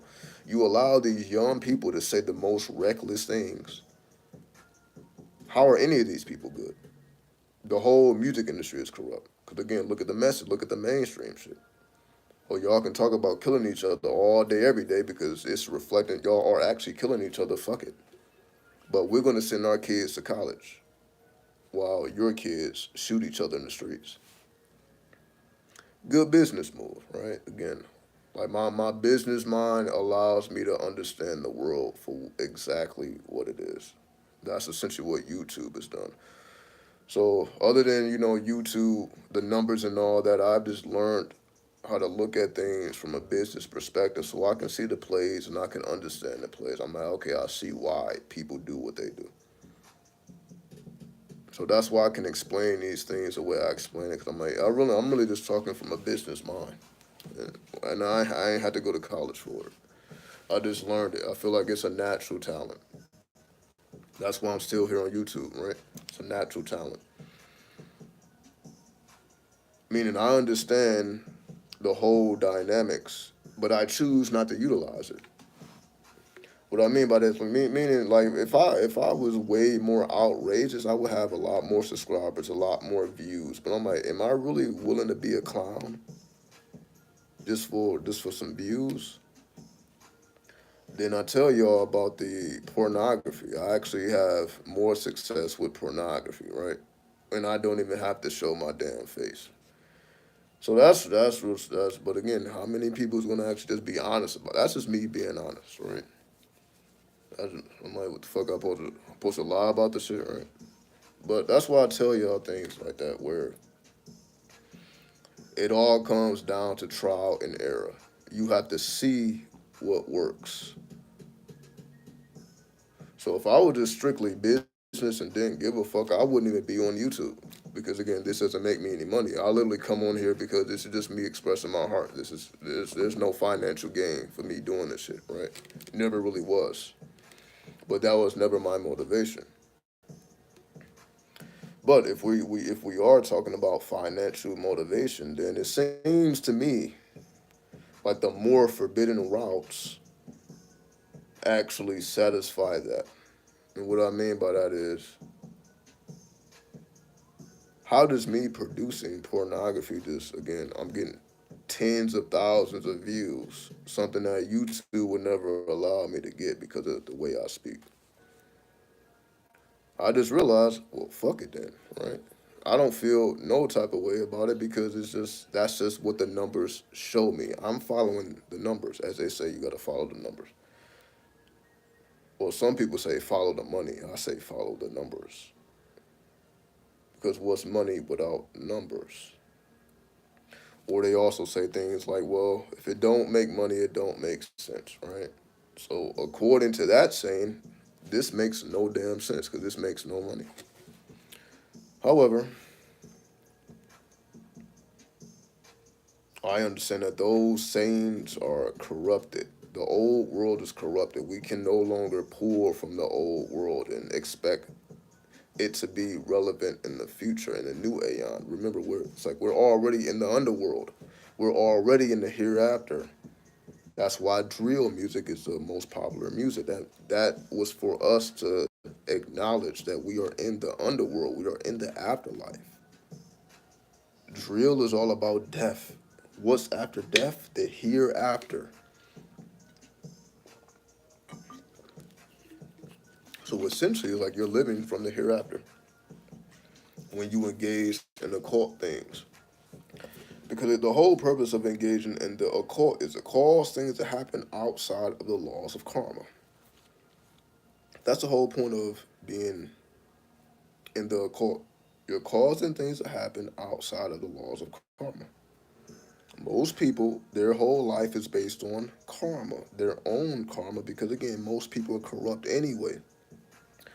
So when we think like that, damn, there's so many people homeless, there's so many people, just with nothing, with less resources, and inflation keeps going up, so on and so forth. We just must understand that people have been complaining about life since life has existed. People have been dissatisfied since you were able to be dissatisfied. We just have to understand that this is just a certain type of person. And this world tries to make you that person. This world tries to make you a disgruntled, dissatisfied person. That's what I mean by corrupt. You're dissatisfied, you're disgruntled. That's how people become greedy. That's how people become sloths, basically lazy, right? So that's basically what I was talking about earlier. A lot of people try to get paid by being lazy because they know they're going to still get paid anyway. But they're trying to get paid from, you can say, a deadly sin called sloth. Just like some people try to get paid through greed. And that's why this never really works out too well for them because it creates karma when you have those attachments to what you are doing. When you're trying to be gritty, you're going to go overboard. When you're trying to be lazy, you're not going to do enough. This is why you stay away from these things, right? What's up, Joshua 93? What are your thoughts on mainstream trying to rewrite the history of hip hop? I mean, the mainstream is going to try to whitewash anything original, anything that reminds you of what you can be, anything that reminds you of what you can become, is going to be erased or attempted to be erased. That's what we're going through now with the fog of war, right? Some people are on the side of Palestine, some people are on the side of Israel, but to me, they're both corrupt. They have allowed themselves to become corrupt, and the only way out is through death and destruction. When death and destruction is your only option, you know that corruption has taken place to a level where there is no going back, where people are ready to go into the hereafter, which is what's going on, right? People are, okay, we're ready to die. It is what that's the only thing left for us to do. We don't have any resources. The people just have the spirit to fight, which makes killers. That's how King Vons are able to manifest, right?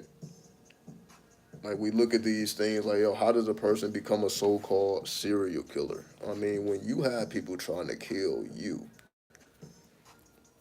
and you have people that have killed people that you know, it's like it's inevitable that you're going to get a taste of death. Whether you're the one doing the killing or you know somebody that has been killed, you will get a taste of death. That's the whole point. These are the Plutonian currents, as we call Plutonian magic. So just to answer your question, that's why would they want you to connect with something authentic that now you don't have to depend on them? Because when you're yourself and you are an entrepreneur, you know how to make your own money. You don't need to depend on anybody. So why would they want you to truly be independent like that? Where you can actually make moves. That's not something that empowers them. It empowers you, but it doesn't empower them. And the government's only goal is the empowerment of them, to keep people in fear of them.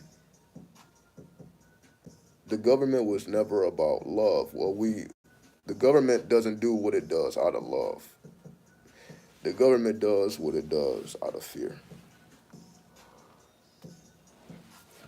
Because fear is more powerful than love. I talked about this before. Most people are afraid. Most people are not fearless. So most people stay in situations a lot longer than they should. Stay in predicaments a lot longer than they should because they are afraid of the unknown. That's why the occultist it's like off limits for most people because you're not the same after you open up these portals and you open up these doorways. You start connecting with these spirits. And again, it ain't about okay, you need to connect with demons and dark spirits. It's your preference.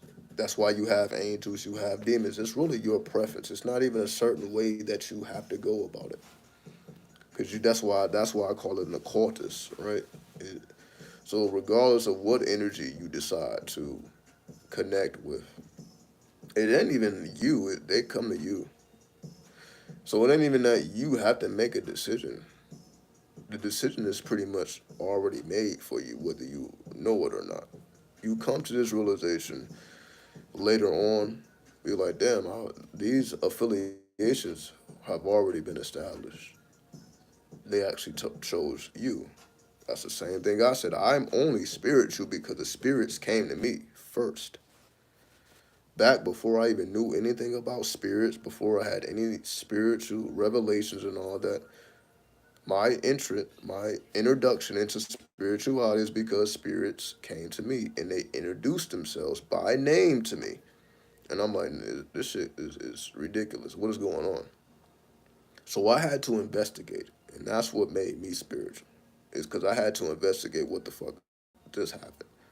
Because I know that's very unusual. I'm like, damn, I'm hearing voices, but these voices got to be some real shit because they just told me their name and it actually came back authentic. So maybe it's not voices because how the fuck did something just tell me some real shit? That wasn't made up. I could actually Google it and something I get a result back. I went to Google, I got a result. So whatever voice I just heard, or that it ain't even that I heard it, it spoke through me. That was another thing that was very peculiar. Like people say they hear voices. It wasn't even a voice that I heard. The voice actually spoke through me, used my tongue, used my mouth, and said its own name. So I heard the name come out of my mouth. So it wasn't an internal voice. It was like it was a serpent, like a, what do they call it? A forked tongue speaking through me. I'm like, what the fuck is going on here? So that's why I'm here, because I'm like, it was some real shit that went down. I had to make some discoveries. So that's what got me interested. It wasn't because I thought this shit was cool. I thought I was gonna get some type of benefit from it. It was just real shit begin to happen, and I needed to catch up. Right, as most people say, woke. Right, some crazy shit began to happen, and I needed to understand. And this is what led me to where I am now. Let's see. What's up? Was it Todd Some Vision? What's up, Todd Some Vision? Our NDE, our NDE. A look into the ether, and do they allow you to manifest on another level? What do you? What is NDE? I don't know what you mean by NDE. So you're gonna have to tell me what NDE means, so that I can understand what you're saying. Because I can assume what you mean by, but I don't want to assume what you mean by NGE. So I'll answer that once you let me know what that is. In the meantime, though, what's up, Keenan? 93 near death experience. Okay, so our near death experience, a look into the ether, and do they allow you to manifest on another level? So the thing about a near death experience,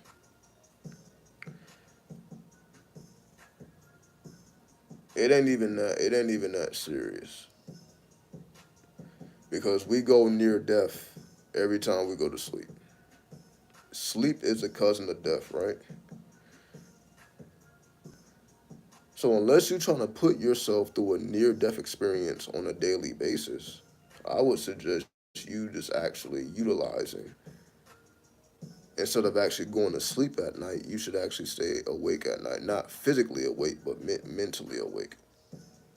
That's how people are able to astral travel and do these things, lucid dream. That's really what you're trying to get into. So if you're trying to manifest on another level, that's lucid dreaming, right? If you're talking about going into the ether, that's lucid dreaming, because you're dead to the world when you're dreaming, right? When you're dreaming, or you're not dead to the world, you're not doing nothing.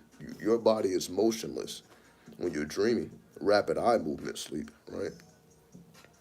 That's the time to be magical, because obviously, again, people are not having near death experiences experience on a daily basis, but you're sleeping on a daily basis.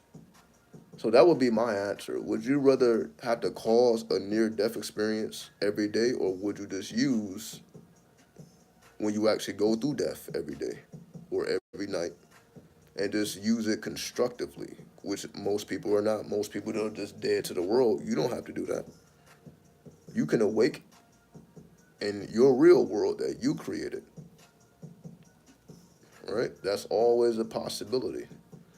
But people don't have enough energy to do that. Everything costs. Nothing is for free, right? Everything requires energy. That's why I'm here right now. I just show y'all it takes energy to do this. That's why I talk to y'all for hours. This takes energy. I would not be able to do it if I didn't have the energy. I have so much damn energy. I'm in corporate America doing shit for real now, right? Fucking supervising shit. I don't really have to do much of any goddamn thing. But today was an overtime day, so I did a lot more than usual, right? But I still was outperforming. So I had to remind myself that I still had the energy, because I've been not doing energetic shit, because I've been doing mentalism. But today was a very physical day, and I'm like, oh, this shit is just way too damn easy, right? So, but that's not how most people feel, though. I'm doing things that most people don't want to do. Again, when you move up, that means you take on more responsibility, right? I took on more responsibility, right? So even though the job is not physically demanding, now it's mentally demanding. Now if something goes wrong, they coming to you, right? Now I'm the problem solver. Any problems people have, they come to me now, right? So I have to have a solution to essentially any problem that arises, which is a weight on your shoulders, right? Because most people don't want that responsibility. That's why they don't want to move up. They're like, yo, I just want to go to work and come home. So when you decide to level up and take on a bigger challenge, take on more responsibility, that means your mind has to go further than most people's minds, because they don't want those problems. Meaning you want problems that most people don't want. Why do you want the problems? Why are you now the problem solver? Why do you want people to respect your mental? They already respect the physical, right? If you've been demonstrating your maximum energy, now they respect the mentalism. Your mentalism is just how you draw things up, how you calculate those numbers. How do you calculate the numbers that you're faced with on a daily basis? Do we not go through numbers every fucking day? It's today not October 23rd. So we're just not dealing with that 23. Is that not the number of Aries? Not Aries, Eris, which is a goddess of discord. We should have a connection to every set of numbers. But do most people have a connection to those numbers like that? No. But when you do, you can see that pattern reflect in your reality when you know what patterns to look for. The patterns of the two, the patterns of the three. The two is the moon, three is Jupiter. So 23 is a combination of moon, Jupiter. What happens when the moon and Jupiter synchronize? The moon is your subconscious mind. That's why we're talking about dreams. That's why we was talking about near death. Jupiter represents the angelic plane, or high magic. High magic performed in the dream world. You see how we just were talking about that? That's because of the fucking numbers. The numbers is already generating a certain energy that we can pour from. So all I do really is just tap into the numerology. Just you see how easy I was able to do that? Just numbers. Because when you know the qualities of the numbers, you can just put the shit together, right? Which is what you're supposed to be doing as a mathematician, as an occultist. Can you put those numbers together? Can you calculate those numbers? What results are you able to get when you are really utilizing the true art of numbers, gematria, if we want to take it to that level, right? Are most people utilizing gematria? No. But when you understand how gematria decodes the entire realm of existence and beyond, all the way to the hereafter, then you become, or you begin to see the importance of why it's necessary to know these things, why it's necessary to study things most people are not trying to study. They ain't trying to deal with no gematria. They may deal with geometry, but they ain't dealing with gematria, right?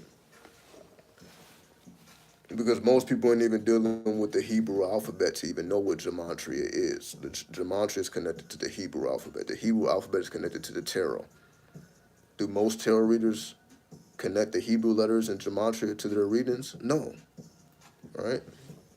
And this is what I mean. We're just seeing so much of the arts watered down, whitewashed. Anybody is just saying any goddamn thing, but they're not taking it to the max. They're taking it to the minimum. They just stick to what they know. But I've been talking about that, right? Astrologists just talk about astrology. Numerologists is talking about numerology. Tarot readers just talk about the tarot. Who do you see that's just talking about it all and practicing it all, not just talking about it? Who is practicing it all? There's very few of us. There's very few people who practice all of this shit. Kabbalah, clip off, the 22 paths, right? All these things are interconnected. You should know all of this. But for whatever reason, we have convinced ourselves that it's enough to know some of it. If you don't take this shit as seriously as people take college, you're wasting your time, right? Because you're paying for the occult. You're just not paying for it with money. You're paying for it with currency. The occult introduces you to currency. That's why most people, they don't know nothing beyond money. Money is their god.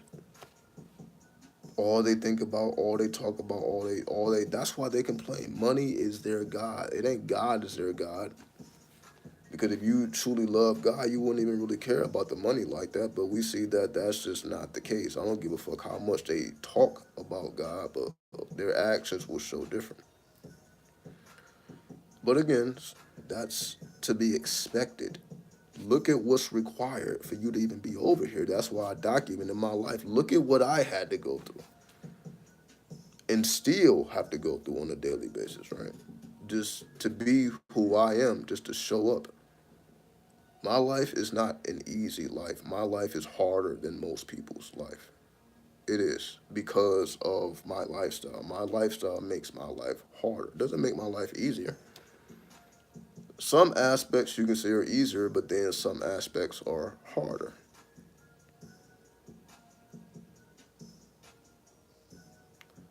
So that's why it's you can say it's a gift and a curse. If I'm to be perfectly honest, it's a gift and a curse. That's why I try to show y'all both aspects. Again, right? Just try to be completely honest instead of trying to paint a picture that's unnecessary. I'm not gonna tell you it's all fun and games. It's all peaches and cream. It's not. There's a lot of shit that's super hard, right? But then there's things that are breezy. Like this job shit, that's the easy part, right? That ain't the hard part of my life. Just going to work every day and dealing with these nonsensical associates, trying to give them some motivation, trying to give them some energy. That's the easy part. Making the money, that's the easy part. The hard part is the calculations. Damn, what energy do I need to tap into to manifest this result? Or it ain't even what energy, what combination of energies. Because it's always a combination. It's always a parable. It's always a riddle that you're figuring out. Every day I got to figure out a fucking riddle to know what energies are even available for me to access. How do you even know what energy to access if you don't know what energy is available? Obviously, we can't see these energies with our eyes. That's why we have to use a occult. So we have to go through a process of decoding what we think we see. So every day I got to go through those numbers. I got to go through those calculations. I got to go through the astrology, the numerology, the tarot. I got to go through all these things just to come to a conclusion of what the potentials are. Then when I know what the potentials are, then like, all right, well, what is the probability of you actually being able to materialize those potentialities? those probabilities, because there's always potentialities and probabilities. That's mathematics, right? What is the probability of you accomplishing these goals when you open up these doorways? It's always a riddle. It's always something that needs to be calculated. We have to do this on a daily basis if you are sincere. You're always calculating because you understand. But again, that's Kabbalah. That's the 22 paths of the Kabbalah. You're like, okay, each path is connected to two planets. So if each path is connected to two planets, that means the path is a result of two energies, which makes it a currency. When we call something a currency, that's because it's two or more energies. What I mean by two or more energies, I mean it's a sequence. It's not just one thing, it's a sequence.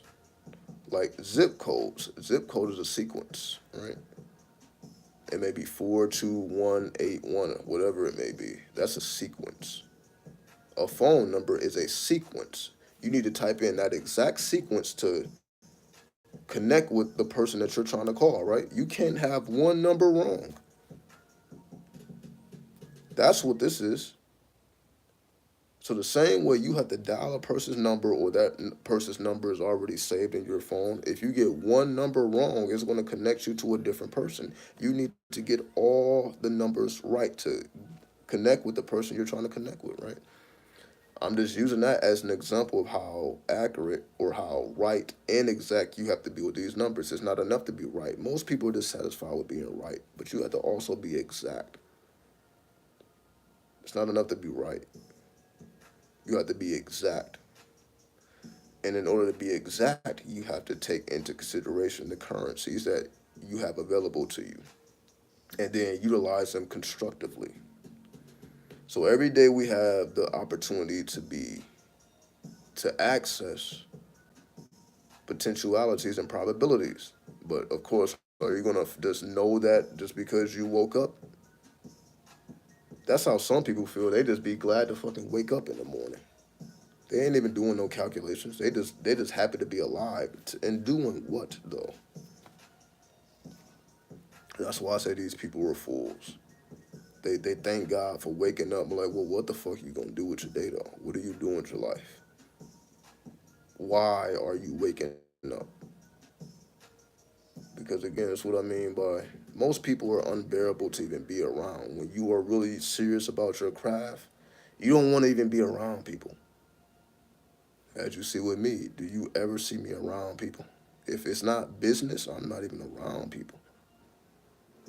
They irritate the fuck out of me because I know that they don't think like me, so they're not going to have the same hustle. They're not going to have the same ambition. They're not going to be able to stay up these long hours. They're not going to be able to produce the energy I produce.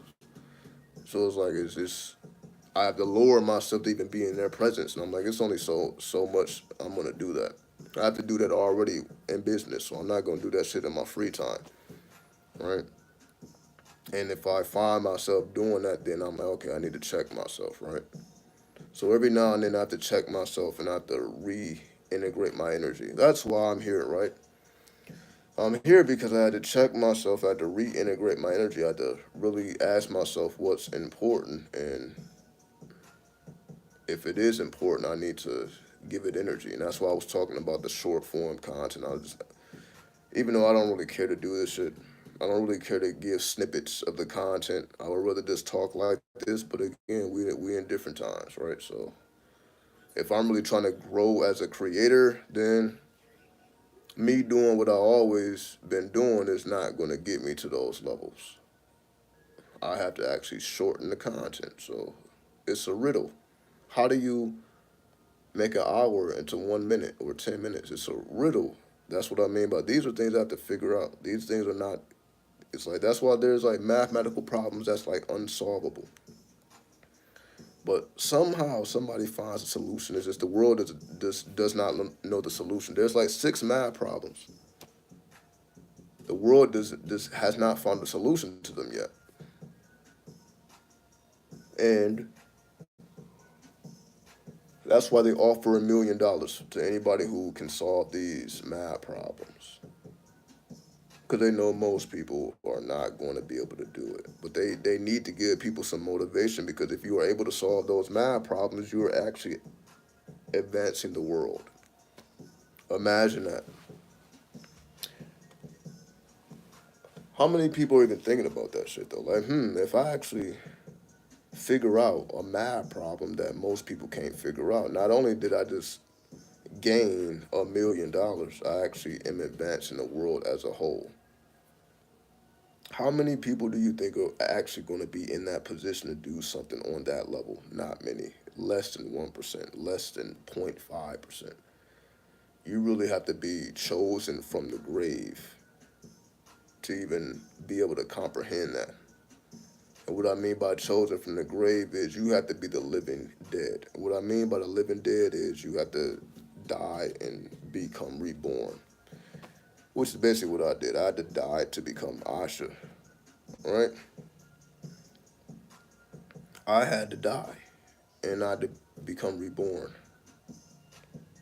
And what I mean by reborn is the world knows Asha. The world doesn't know my birth name, right? Nobody calls me by my birth name. It's just a name I was given, right? But nobody uses it. Everybody calls me Asha. So whether I'm at the job or whether it's YouTube, whether it's I'm Asha, right? But that came at a cost, right? That means I'm no longer who I was before. To me, I'm like, who gives a fuck, right? But to the people that knew me before Asha, they're like, they don't really connect with me anymore, right? But I'm like, I don't connect with them either. So it works out. Now I just give people more of a reason not to invade. I'm like, I ain't trying to fuck with motherfuckers anyway, right? Because either people are gonna bring your energy up or down. And most people are not qualified to bring your energy up because they're not qualified to even speak the language that will allow your energy to be brought up. How could they if they're not sincere about their craft? If they even have a craft to be sincere at. So, again, enough of me talking about these things. I'm gonna begin the second part of the video. I'm gonna begin the channel now. So everything that y'all heard, this is just the thoughts of Asha. This is just,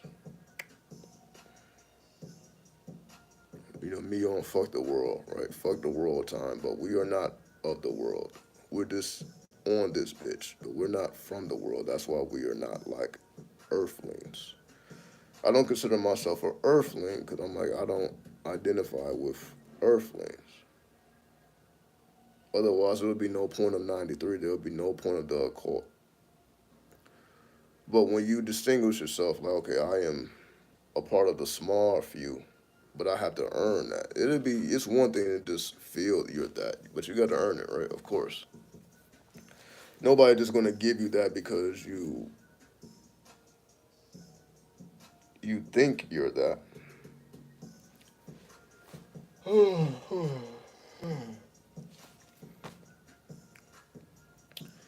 Like for example, like I told y'all earlier, this is my first time doing night shift. That's why I look crazy right now, right? I guess my eyes look kind of red. But I had several people come up to me. They was like, "The fuck is this guy?" Right? Because this was the first time they were seeing me. Right? Even though I go to the same building 4 days out the week, I don't work night shift, so I've never seen these people before. They never seen me before, so I'm around a whole group of new people that I never even seen before, right? So again, all they know is what they see. All they know is my work ethic. So the only thing I'm demonstrating is my work ethic. And that's what I was saying. I'm just out working everybody. I'm outpacing everybody. And I had like at least 7 people come up to me. Who are you? Because again, I got rank, right? So I wear a special type of vest that distinguish me, so people know like, okay, this ain't just a regular person. This is a person giving fucking orders and shit. So I got rank. So I had like at least 7 people. They're like, yo, who are you? I'm like, oh, I'm from Days. But again, I'm talking to the zombies now, right? People that fucking work from night to the morning. And the only thing I've heard about these people was just rumors, right? So I'm like, let me go to the grave because they call it the graveyard shift. Let me go to the grave myself and have my own experience instead of relying on somebody else's experience. So that's what I did today. I went to the grave. I got my own experience. And again, all I did was show forth my work ethic. And people like, yo, who the fuck is this guy? Just doing shit. And that's what I mean by I'm in a room or I'm not a room. I'm in a warehouse full of people that don't know me, but they know me now. They know me now. Cause I'm just doing shit quicker. What it takes people an hour to do, I'm doing in 20 minutes. To the point where now they letting me know, like they letting me know, like yo, I was keeping track of the time. I'm like, what? This is what I mean by there's always somebody watching. I had no idea. I'm just doing the goddamn job. But what normally takes people an hour, I did it in 20 minutes, and they made sure to let me know that. Like they like, yo, you did that in 20 minutes. I was keeping track of the time. I'm like, I didn't know you was keeping track of the time. I didn't know that you even gave a fuck. But you did, right? So they're like, yo, you did that. They're like, yo, we need you. We need you on night shift. Now they want me to come to night shift because they're like, oh, like there's a certain energy that you possess that we need. So basically, you got to feed the demons. So I'm like, oh, that's what the fuck I do any goddamn way. So I'm like, oh, it's not too far. That's not too far away from what I do.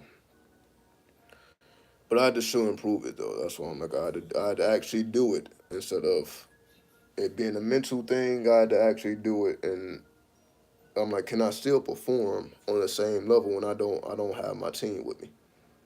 Because we get so used to your co-workers and the people that like, okay, we all got the same energy. We're gonna make it happen.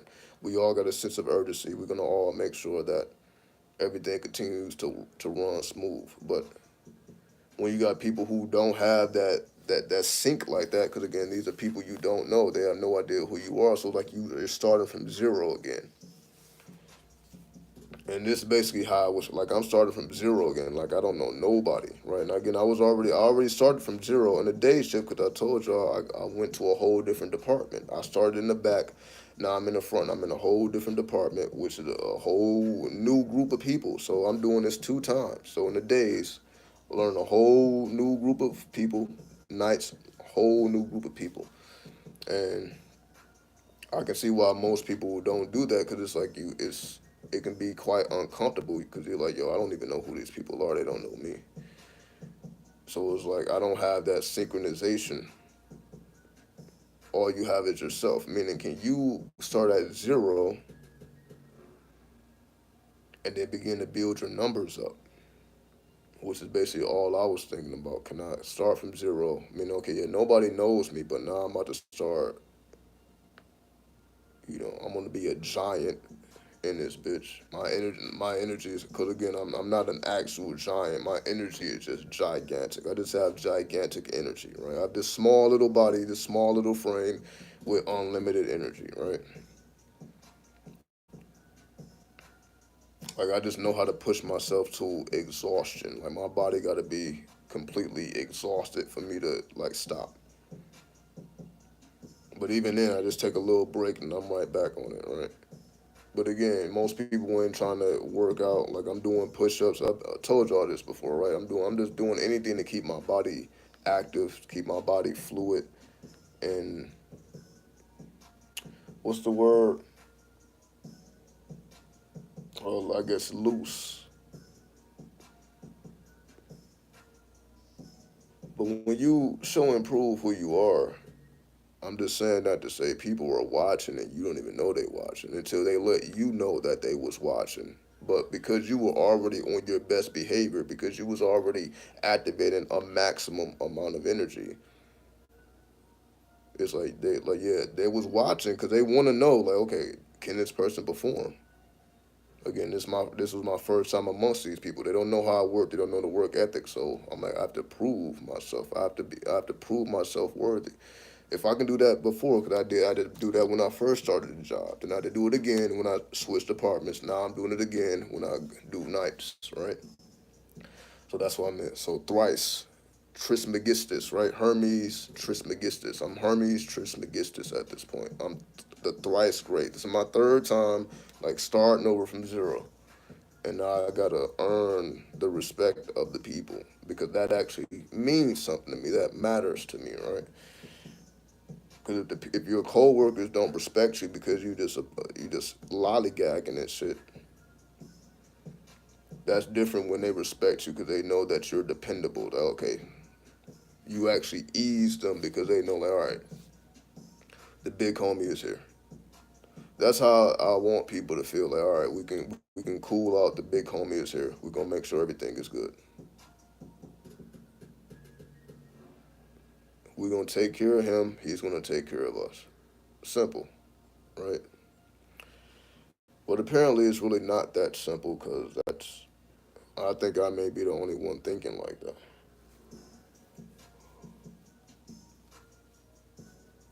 But this is the last thing I'm gonna say about it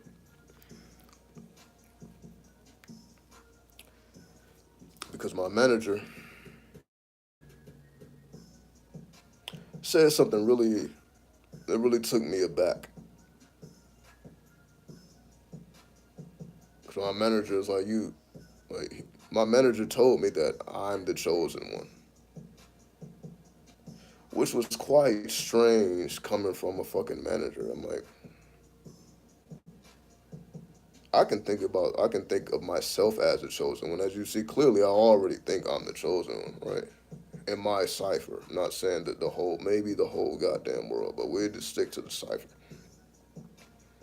I can think about that about myself, but when it's confirmed by somebody who knows you and who see, okay, you putting in the work and you've been here since the beginning, because that's what makes me different there. But I've been here since the beginning, since day one. I've been here since day one.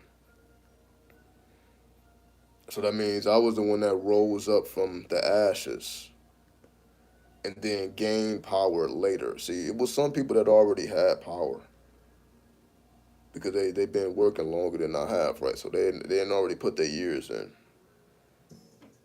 So I was the first one as a new hire, and then I had to work my way up to a position of leadership. So they seen me, you can say, start at zero and then work my numbers up. Then they came to the conclusion, like, all right, you must be the chosen one because you've been here since the start and you're still here. Everybody you started with is no longer here. All the people I came in with, they're not there anymore. So I'm the last one. So I didn't see the whole process. I didn't see things that most people haven't seen because they came after. So, but again, I have a deep connection with the managers now. That's the main difference. Like I know their expectations, and I'm like, yo, they have a sense of urgency. Like you think I got a sense of urgency? The fucking managers. I'm like, God damn, I get the energy from them really. And of course, it's a woman. The manager is a woman, so it's like when you see a woman outperforming the men, you're like, okay.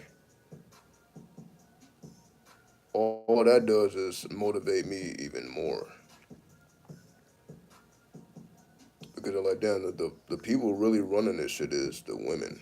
It ain't even the dudes. The dudes are doing certain things, but then the women is doing a lot of things that otherwise wouldn't be done.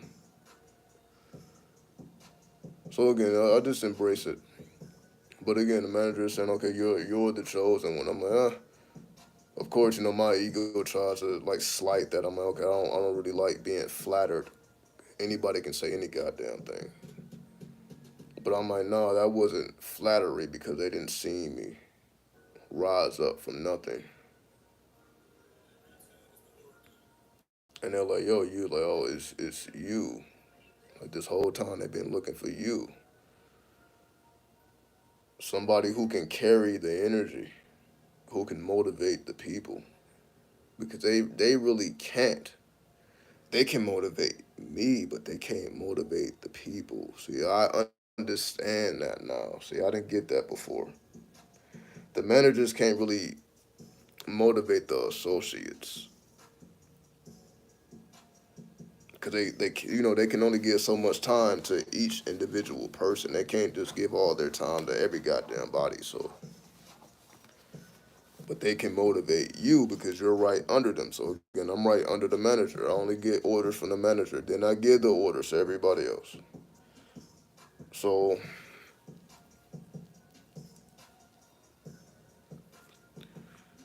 they spend their time motivating those who are right under them. You can say captain and lieutenant, right? The captain gives orders to the lieutenant. I'm just going right back to 120 lessons, right? Islam. Captain and lieutenant. The captain's duty is to give orders to the lieutenant. Then the lieutenant gives orders to the private soldiers. So that's basically what the part I play. I'm the lieutenant now, right under the captain. So the captain spends time with the lieutenant. Then the lieutenant spends time with the associates, which is what I do. I'm the one that's supposed to give the energy to the associates, not the manager. The manager gives the energy. Again, if you don't understand energy, then you don't know that. I understand these things now. I'm like, okay, I see why. They had to give me their energy. Then now I have to give the energy to everyone else. Because they see me every day. They don't really see the manager. The manager got to be doing a bunch of stuff. So who's with them the whole day is me. So I'm with the associates all day. Not the manager. The manager may need to go over here, may need to go over there. They can only get in there, can only spend so much time. So the one who's spending all the time, I have to get the energy.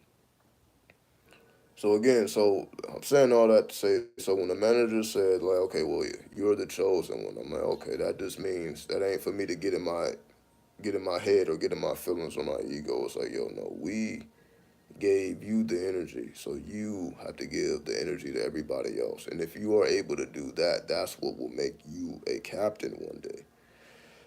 So if you're aiming to be the captain, you have to be able to motivate the lieutenants, not really the associates. The lieutenant will motivate us. So I understand the hierarchy now because I'm a part of the hierarchy now. You're not really a part of the hierarchy when you're an associate. You have to be in a position of leadership. So now I understand things that I otherwise wouldn't understand because now again I have to motivate people. I have to lead people. So that means my responsibility is more than everybody else. Again, anything go wrong, I'm gonna get grilled out, not nobody else, right? So when you have that type of pressure on your shoulders on a daily basis, you're basically like either you're gonna be qualified or not. You're either qualified or not. Meaning the position I'm in, I think I told y'all before, somebody had to quit in order for me to even be in this position. It was too overwhelming for them. So the last lieutenant, it was just too much for him, which basically made room for me to step in because they just couldn't handle it. So I'm like, all right, well, I'm doing something that the person before me couldn't even handle. And I'm looking around like, okay, what the fuck is so hard about this shit? It's not even that it's strenuous. It's not that it's physically demanding. It's mentally demanding. I mean, if you're not mentally equipped, the only reason I'm mentally equipped is because of the occult. The occult made me mentally equipped to deal with corporate America and to exist in the corporate world, something that I thought I never would do. I never gave a fuck to even be a part of this shit. Again, I come straight from the grave, right? So because I come straight from the grave, I'm like, again, I wasn't thinking about myself, just I'm a part of this environment at all. I never cared to be. But now I understand how important it was for me to make this transition and for me to show and prove not only to myself but everybody else that like, okay, a special thing because you made yourself that way, not because you were just born a certain way. I had to make myself this. And again, this is all documented, right, y'all? See, I've been doing this for 10 years. Now I'm just able to demonstrate what I've been doing for the last 10 years. So I'm like, damn, if I'm able to get into a position of leadership, it took me 5 months. It took me 5 months. But I remember when I was doing videos before any of this was happening, right? I remember my mentality. I remember all these things. Because it's all documented. So that's another reason why I can do the YouTube videos. It's easier for me to tap into my memories. I'm like, yeah, what was I thinking about doing this time? Oh, that's when I made this video. That's when I made this video. So it's easy for me to really connect with the past. And all I can do is go to videos, right? I'm like, okay, I was talking about this. I was talking about that. So that's another reason why I even call myself Asha, which is short for Akashic, right? The Akashic Records. I'm able to tap into the Akashic Records because I actually create Akashic Records. You have to create a Akashic Record to tap into the Akashic Records. So because I have created over 1,000 pieces of Akashic Records now, that's why I'm able to pull from all type of shit, right? That's why I can talk for all these. So I'm like, look at all these records I created. So all I gotta do is go through the records, but the records is all up here and all in here, right? That's why y'all don't see me with a piece of paper. You see, I just literally just run my goddamn mouth, right? Sometimes I don't even know what I'm gonna talk about before I talk about it. I just leave my ego out of it and just say what needs to be said and move along. Which is what I'm gonna do now. Now I'm gonna actually get the actual.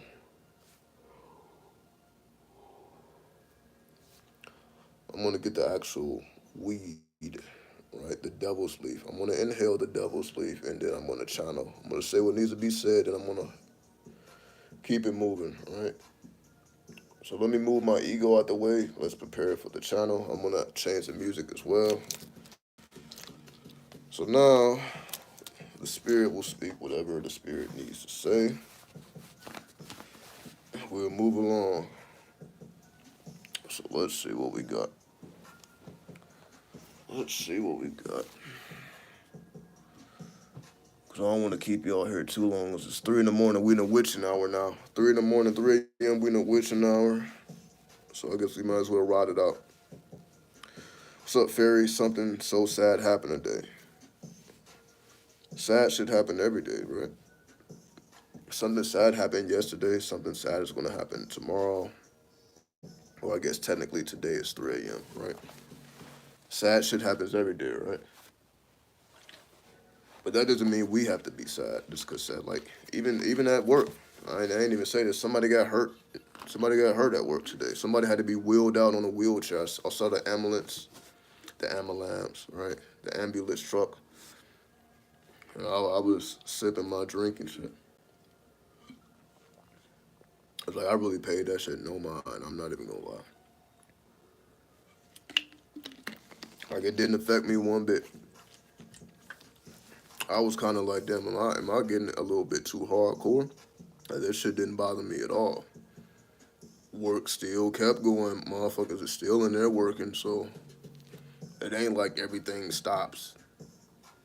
I guess a person will literally have to die or something, but that's what's the odds of that? But this is what I mean by I be asking myself this. I'm like, damn, I really didn't feel shit about that. Is it because I'm getting too hard? That shit sound crazy. Getting too hard.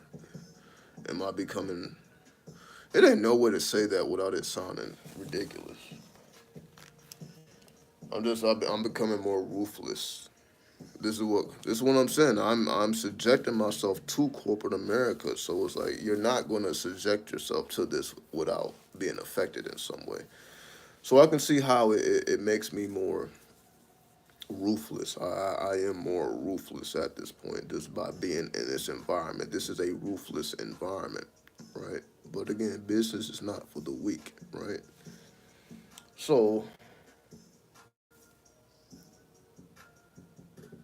that's why when you have a business mentality, you have to do for self because it's not going to be a lot of people that really want to deal with you.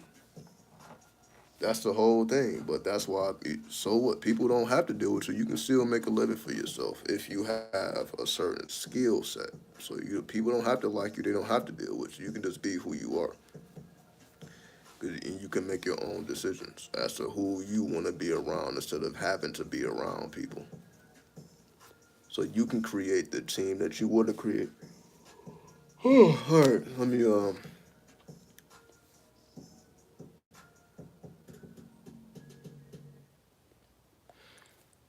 Let me inhale the devil's leaf, right? And my fucking eyes look red. Look, I ain't smoked nothing. My eyes been red the whole time. All right.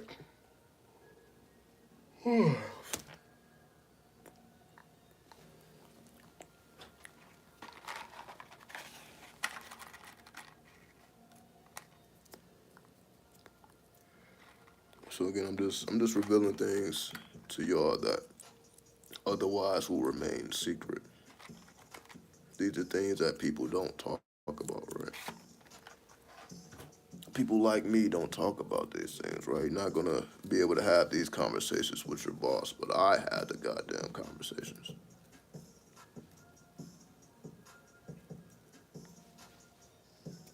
Wait, I'm supposed to be changing the music. Hold on.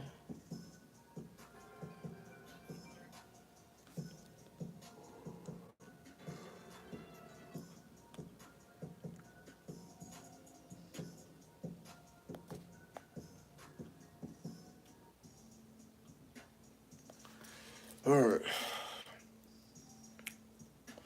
So yeah, I'm really pushing it right now. It's like I'm tired, but I'm not about to even.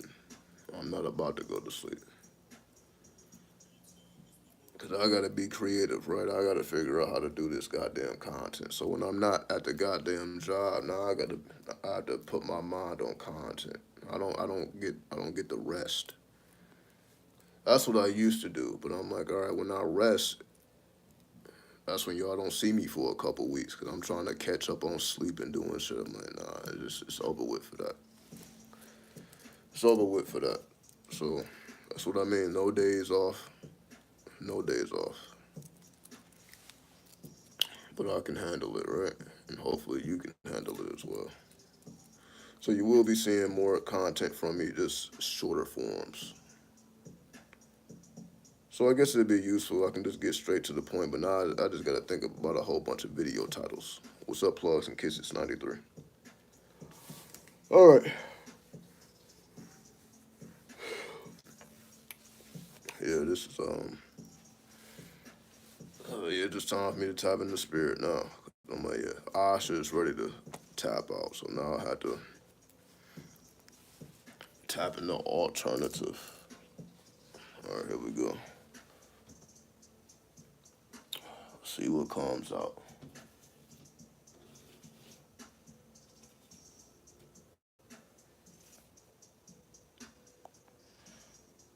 So I'm using a trusty bong. I don't even really care to even put this on screen like that. Should be looking crazy. Hold on.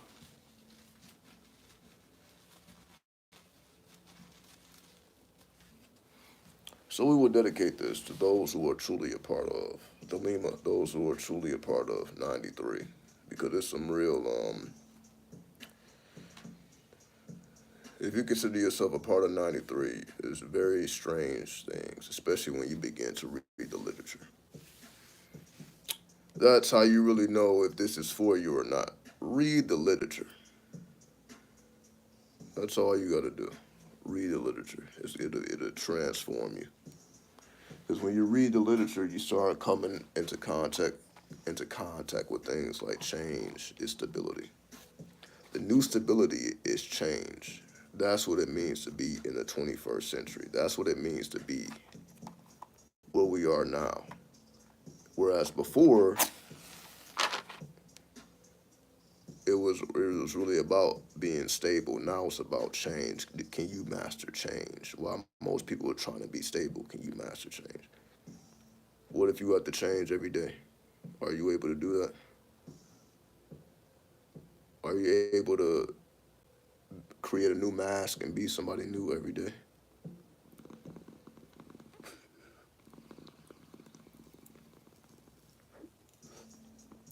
Are you willing to be what the world needs you to be, not what you want to be?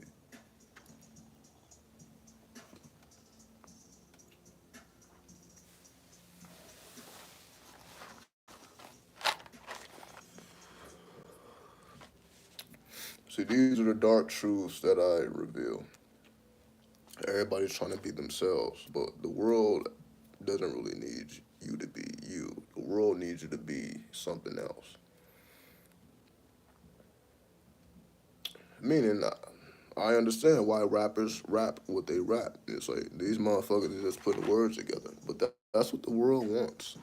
The fuck you gonna do about it? Like a lot of the shit you can say that's wrong with the world is what people want.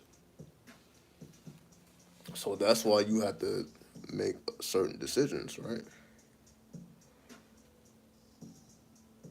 What if who you are is not what the world needs? The world may need another form of you, another version of you. Are you willing to be the version of yourself that the world needs? Meaning that the world will stand behind, that the world would support. Are you willing to be that? Are you willing to die and be reborn as a variation of yourself? But it's a variation that has a different nature. Or are you convinced that you're only one type of person and you're nothing but like you don't have 10 fucking planets in your chart? What if the world needs you to be Jupiter and you're trying to be your sun sign? What the world needs you to be Pluto? All you really gotta do is analyze your life and you can see what planet the world needs you to be. Just ask yourself, if you know the qualities of the planets, what qualities keep showing the fuck up in your life? Like again, for me, it's Pluto. It's the Plutonian currents. For you, it may be Jupiterian currents.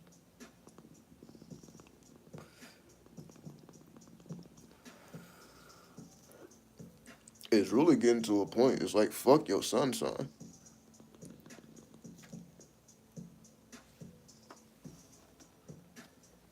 That's old. That's old astrology. That's old astrology.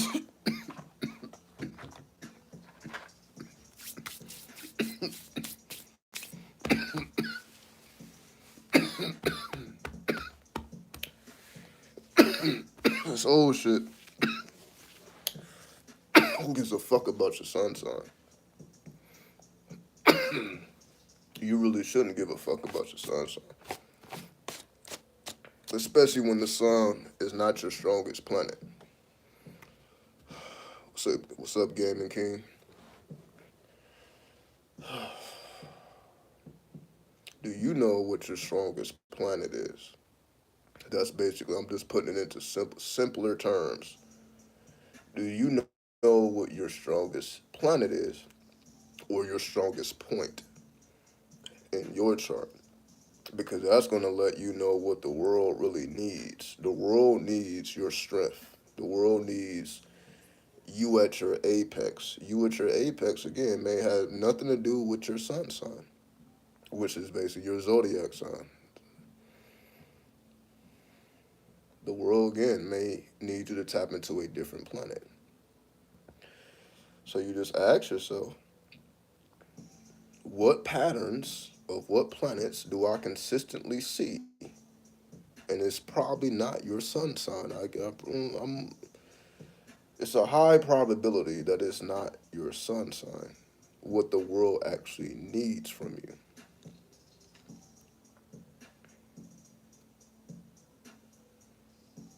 Like I could say, well, my sun sign makes me a Scorpio, Scorpio season. That's probably another reason why you see I'm like right at the cusp of Scorpio season. Just letting y'all know the energy is like immediate. How the fuck I just pop up right when Scorpio season pop up? Like we literally making the transition into the Scorpio season as we speak.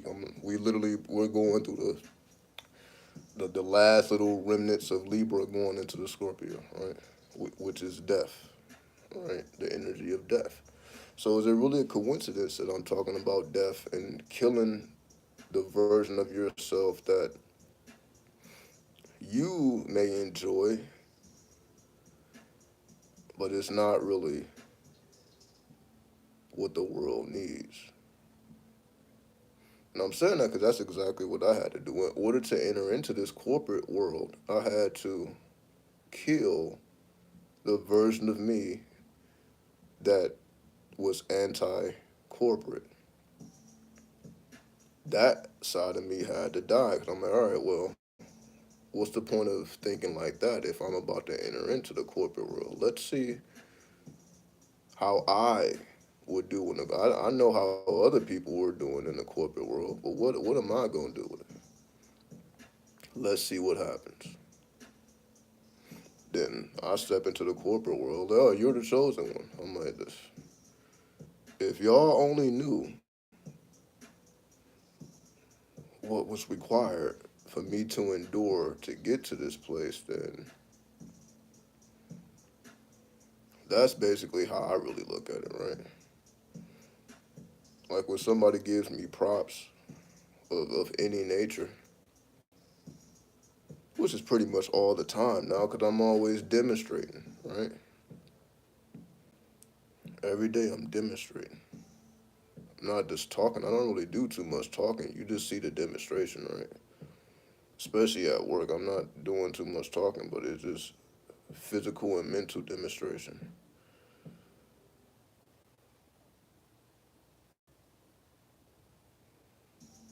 But I'm always thinking about what was required of me to be able to have that energy, be able to have that discipline to the point where I would even motivate anybody.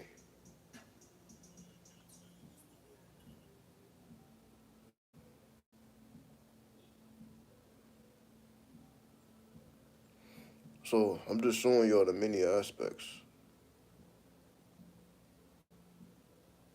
right?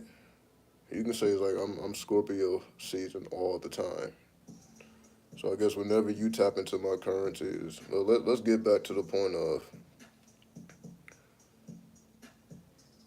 your strongest planet and what the world needs may not be, again, something that you even fucking agree with, right? Imagine that.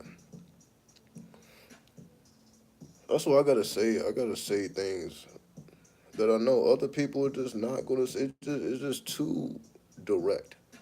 People like talking in circles and being deceptive and trying to get people in their feelings and emotions. I'm like,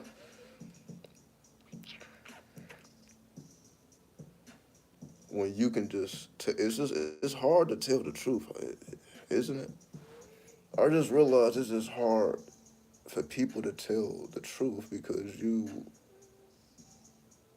have become corrupted. Like you see, it's easy for me to speak the truth. I do it so gracefully. You see, we'd be here for fucking hours. We already been here for hours,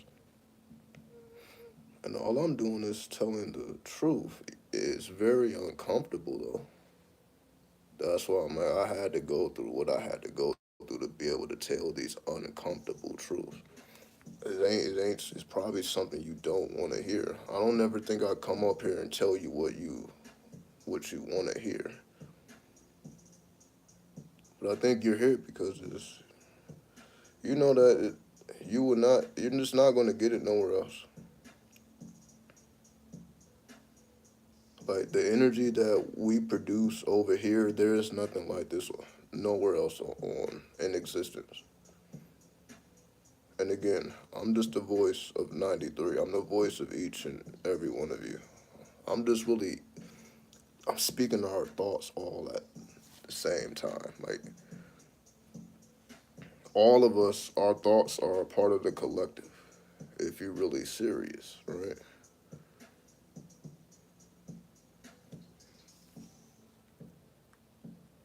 So all I do is tap in. So not only am I expressing my thoughts, I'm expressing your thoughts. I'm expressing our thoughts, which is what we call the higher self. That's where we left off. The holy guardian angel. The holy guardian angel just represents the collective because you understand yourself to be multiple things, multiple beings. You are not singular. That's why the book of the law says we are not one, we are none. Because when you make yourself, well, I'm the one, just like I was saying, oh, you're the chosen one. But I don't look at myself as one. I look at myself as none. That's why somebody would even see the one in the first place is because I started at the zero. Most people started at the one. I started at the zero. That's why I wanted to put myself in the most extreme environments, the harshest situations, which is what most people avoided. But I understood that the results that we're used to hearing and the results we are used to getting does not have to apply.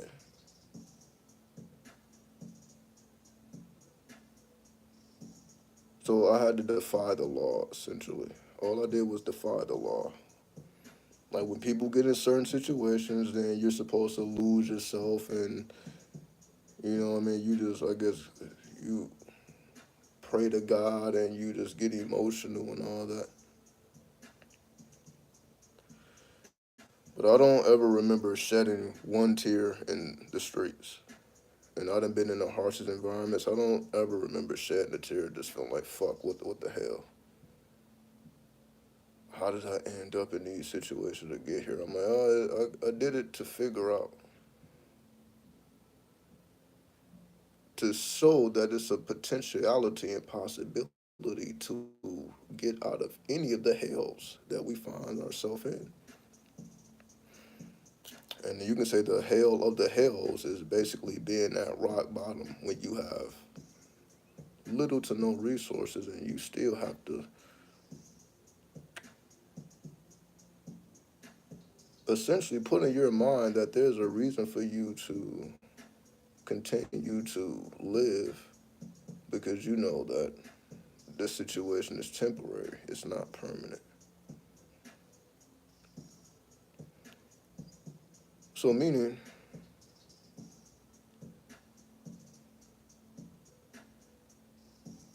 like I wasn't in those situations and ever felt sad, you know, or like,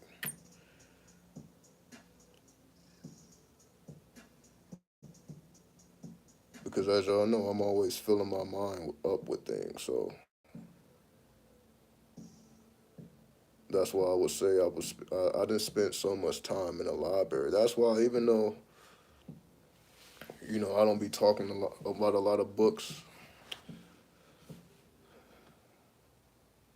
like I've spent countless hours in libraries, to be perfectly honest. Like when I really analyze, I'm like, okay, well, my Vedic sign is Libra. Libra is a librarian. So is it really a coincidence that when I was at my lowest points, I would find myself wanting to go to libraries?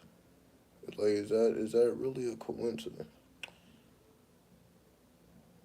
Well, what about the Scorpio effect? How does a Scorpio evolve? Well, that's why it's so intense and extreme. Because if it was just straight Libra, it wouldn't have been intense and extreme. I would have just went to the goddamn library more often. I didn't have to put myself in harsh and extreme situations. That's where the Scorpio comes in. So that you see now, like I can relate any of these astrology planets or zodiac signs. I have a I can relate it to myself now. I don't have to reference a book anymore. I can reference it to a particular situation I've endured. which is what we all have the ability to do. That's what the Akashic Records is. You can reference your, that's why it's called knowledge of self. You can reference your knowledge based on your personal life. You don't have to use no other references. What I mean by that is, even though I read a bunch of books, I read a bunch of references. You see, I really don't.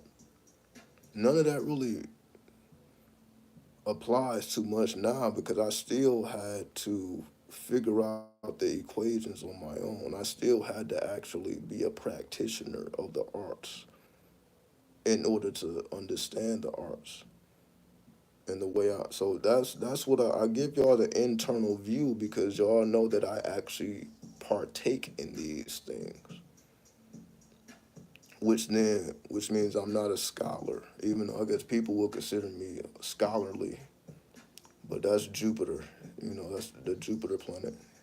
In my particular chart, Jupiter is my strongest planet. So just to give y'all insight on how I know that this is actually real, I'm not just telling you that.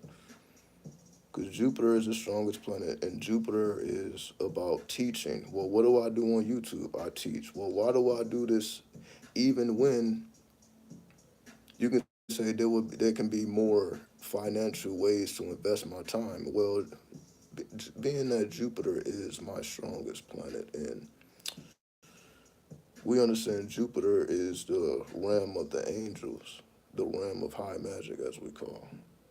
Also, publication. Well, what do I do on YouTube? I publish videos, I publish articles.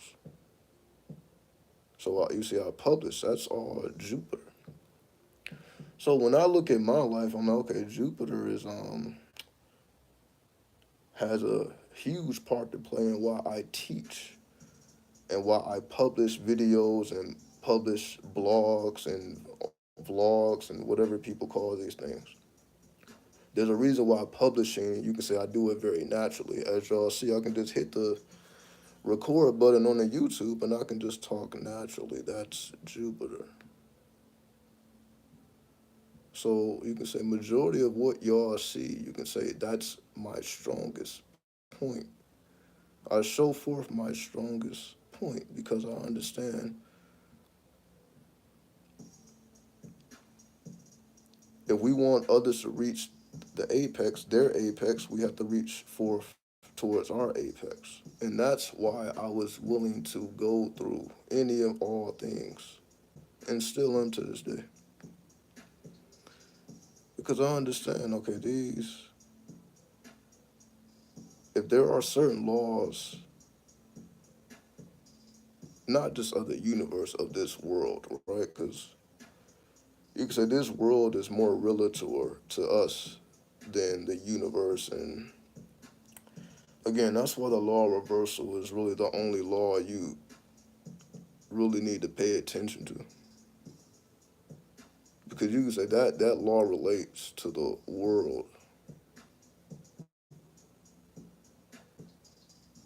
What I mean by the law of reversal relates to the world because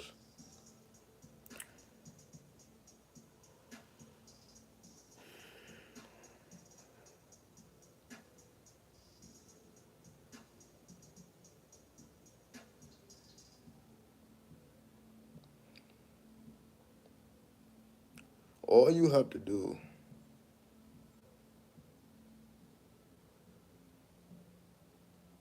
is take any symbol. For example, the perfect example would be the pentagram. We understand if you invert the pentagram, it becomes the inverted pentagram, and the meaning completely changes. Because when it's facing upward, you can say it's more angelic. When you invert it, now it's more demonic.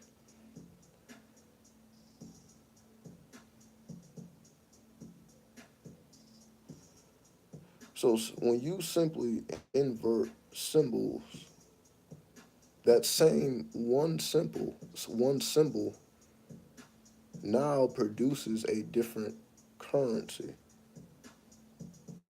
It's one thing producing two currencies, or basically one thing with two poles that's magnets. So that's magnetism. And the magnetism is influencing the ethers, giving the ethers the theme or the vibe, the feel that we experience. We experience the vibe. That's why people are big on vibes and all that. That's the manifestation, because people like to talk about, manifestation, manifest.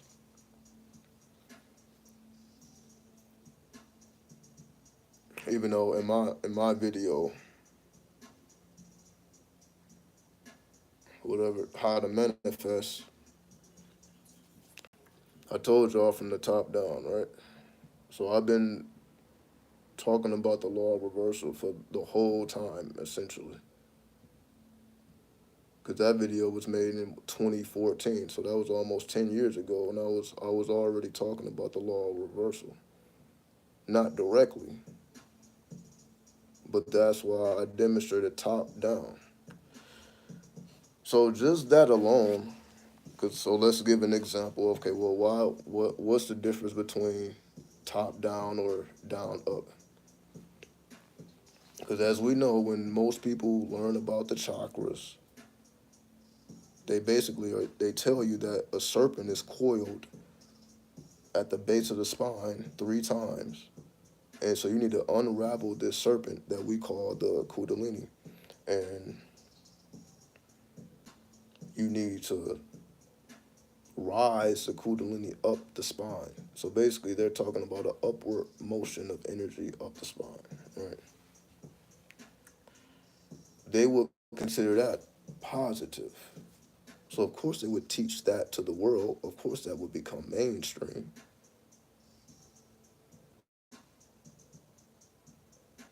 So when I tell you, actually you should be working from the crown down.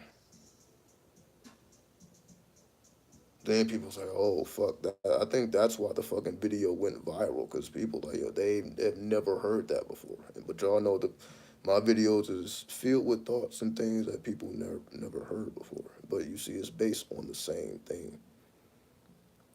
Now I have a lot more to pull from, a lot more experience.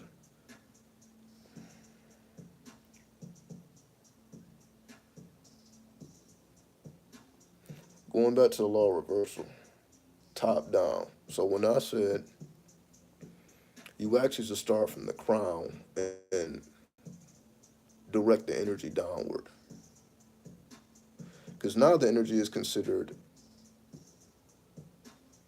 negative. What's up, Essex? Now the energy is considered negative, right? Now it's considered AKA demonic. Now it's not positive and angelic. Now it's negative and demonic. So, of course, they wouldn't teach that. And you can say, even to this day, most people don't teach it from the top down. And they won't, because it's more than it just being in a different direction. It's like, no, that actually manifests, you can say, negative energy, negative currency. But negative doesn't mean bad. That's why I say when most people are thinking about manifestation, they're talking about positive energy. They're not talking about negative energy. Because a negative energy doesn't equate to a negative experience. Like positive energy doesn't equate to a positive experience.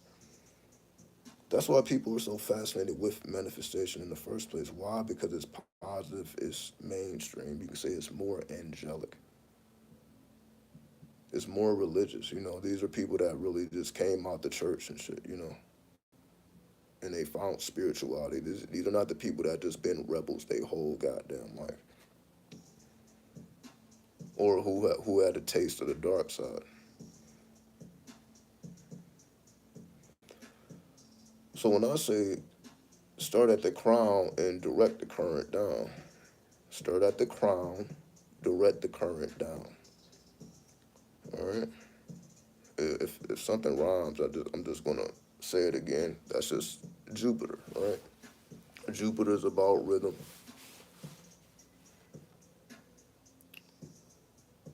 Jupiter is also the number 3. It's about understanding.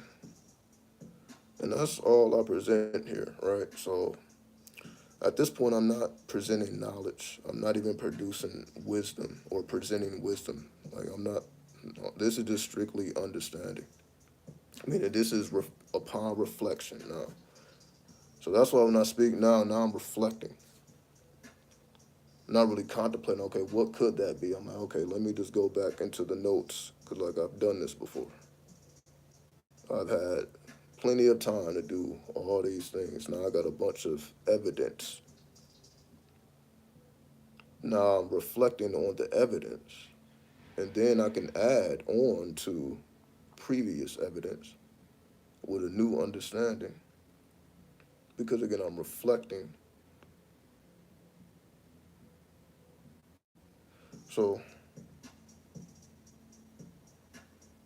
and that's why I say now I'm just a voice. Now I just channel. Now I'm not gonna prepare what I'm gonna say. I'm gonna speak fluently. I'm gonna do the exact opposite of what everybody else does. Everybody else takes time to prepare for their videos and have these fancy titles and these fancy thumbnails. They put a lot of preparation into their content, where I'm just hitting the record button and just letting anything flow.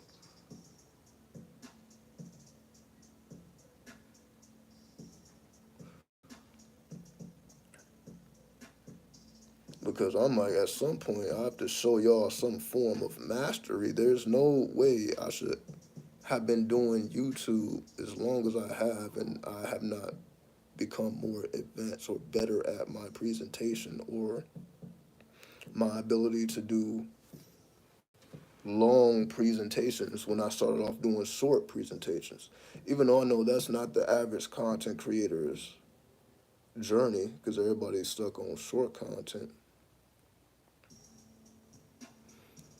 But you see, my videos are longer than most YouTube videos. Most YouTube videos are not 3, 4, 5, 6, 7 hours long.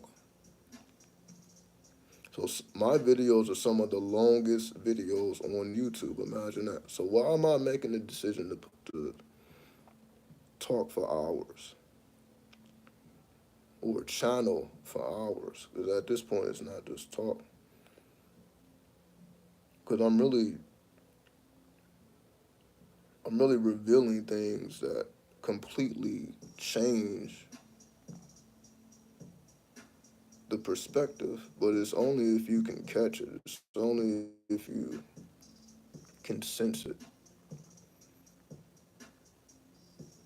Because a crown versus the base of the spine. Because when we think about the root chakra, what are the excuse me, what are the qualities of the root chakra? Let's put all this into perspective. Okay, well, why would you want to go from the crown down? Now let me explain. Let me give you the understanding of how that would be applied now, which is what I'm here to do. Now I can give you the clarification of things that wasn't really made clear, but they wasn't made to be made clear at that time. We had to filter out the nonsense, which is where we are now. Meaning the only people that's around are the people that choose to be around. See, we don't deal with trolls. We don't deal with people that's popping up, just starting madness. For the most part, we don't. Every now and then, somebody may come, but for the most part.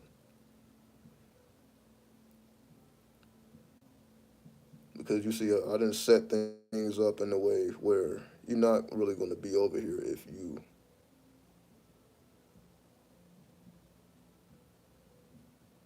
want lies and deception and entertainment, as they say. I guess this can be entertaining, but it's not entertainment. Most people are on YouTube to be entertained. People are not on, or to be hit with some conspiracy theories or things, that really can't be proven. But you see, I do my absolute best to show and prove what I'm saying. It's not enough for me to just talk about something that's speculative. It may be interesting, but it's not going to be helpful.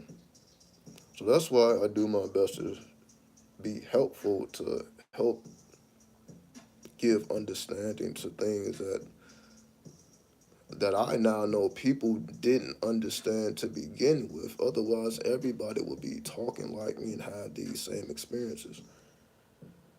But the reason we don't see that is because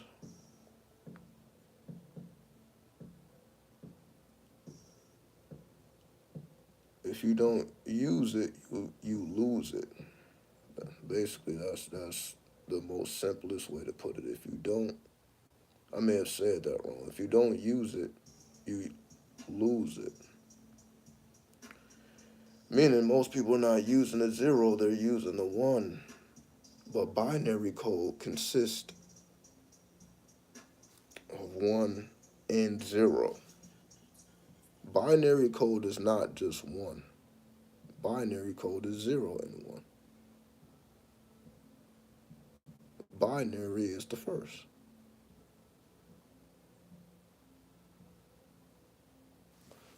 So if we're talking about a combination of ones and zeros,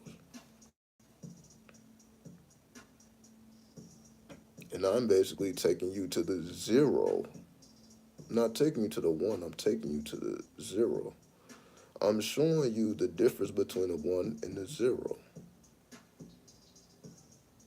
I'm showing you the value of nothingness, because the zero will be a representation of nothingness.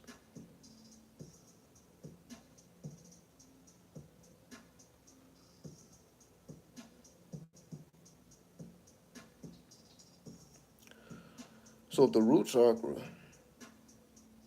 represents survival, just listen to the qualities of the root chakra. The root chakra represents your base instincts, survival, killer instinct.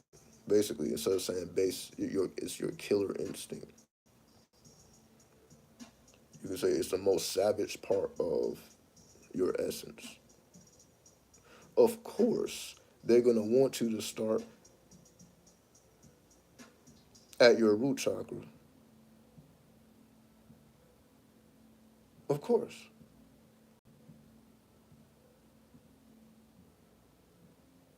Because the root chakra is equated to Saturn. And Saturn represents restriction. So that's why they say a serpent is coiled at the base of your spine. That's not telling you you need to start at the spine. That's just telling you the root chakra is equated to Saturn.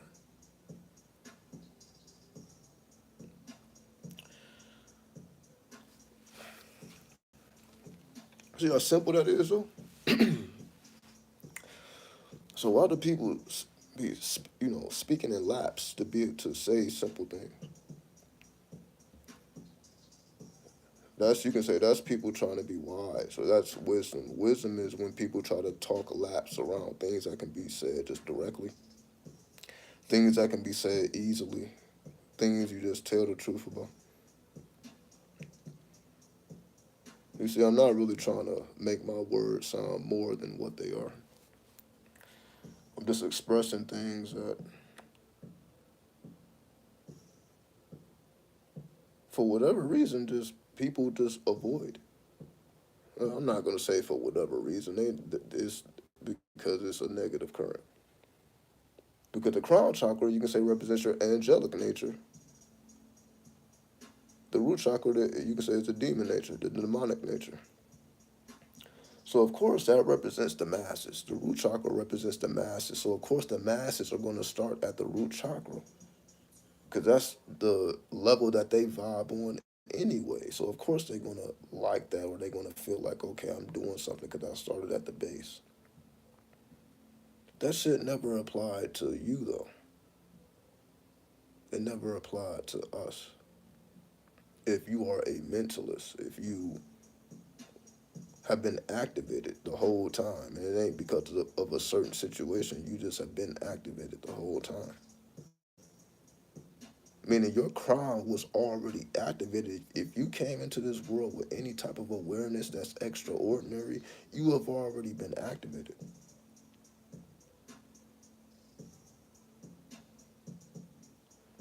For you to even resonate with things of this nature, things that are more unusual. That's because your crown chakra was already sensitive to certain frequencies and vibrations and waves.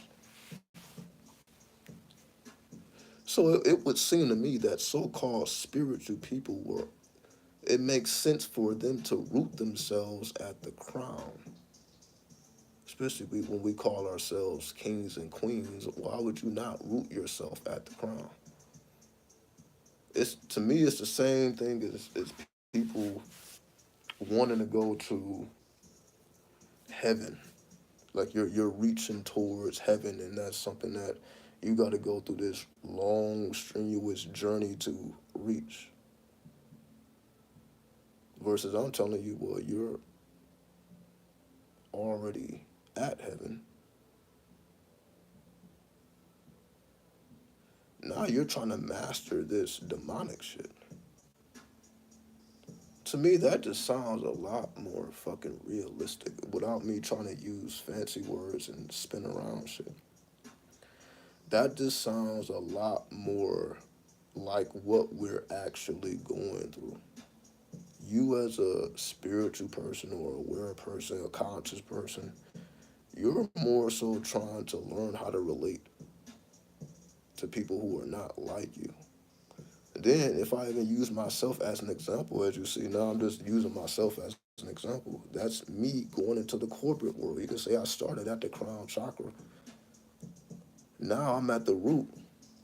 Now it's time for me to master the corporate world or the worldly self. I have to master this mask that I put on. But you see, that's more like the final step if we're just talking about the 7 steps versus you just start there. And you could say, yes, some people do start there. Some people have been in the corporate world since they were young. They came on as interns and they've been seeing the shit way back then. So for some people, that is their path. For some people, they should start at the root if they are that type of person, which is the mainstream, which is the majority. But when you're not the majority, when you're the minority, now you have to take a different route. Because it doesn't make any sense for you to start at the root when you don't even resonate at that level anyway. So why would you start at a level that is unnatural to you? Why do you need to go down into your root when you are naturally in your crown? It's just that most people are not naturally in their crown, so they don't have to do anything special. You shouldn't have to either. You should be able to be inside of your authentic self and configure or conjure a way. Okay, how do I take this into the real world? How do I market this? How do I advertise this? How do I make this apply to business? Because that's what the root chakra, that's what the real is just business. How can I make sure I'm not taken advantage of and I'm taking advantage of all of the opportunities? How can I make certain of these things? So does that not sound more like what we have to go through versus you having to resonate with the root, which is madness, which is chaos, but that's not what you are. But again, I'm just using myself as an example. I came on YouTube as Prince Raziel, which is an archangel. I came on YouTube in angelic form. Then, as y'all see, I got darker and darker and darker. I'm just going from the crown down. I'm literally doing what I've been speaking about, not just speaking about things. I'm like, you actually can witness this on the channel. That's me taking the journey from the crown down. And as you see now that transitioned into the corporate world, now it transitions into business. But you see, this is what I've been speaking about the whole time. But you see, because it's the law of reversal is not spoken about, everybody is just all on some different shit. Talking about things that don't really mean anything, that don't matter. Of course, that's why we have a lot of foolish people out here just lost.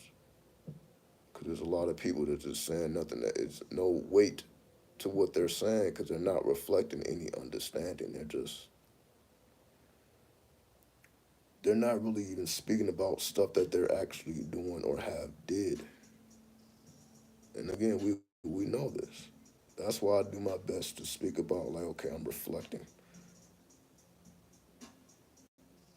I have enough memories to reflect and then draw a conclusion and then add on to that conclusion if there's new information present.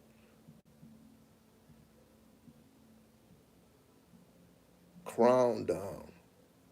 That's the whole point. Just showing you how you see how my life just reflects these things. I'm like, 'cause I've been doing it the whole time, even before I knew I was doing it. I be looking back at my life. I'm like, yeah, I was already doing that. I didn't even know what I was doing though. It was more intuitive. So upon reflection, I'm like, without that those intuitive thoughts and those intuitive responses actually had some meaning. But that's what synchronicity is. See, synchronicity isn't always something that happens in a moment. The best synchronicity is when you have an epiphany about things that have already occurred. Not it don't even have nothing to do with the actual moment. You can be doing nothing and have an epiphany about something that you was contemplating about a week ago.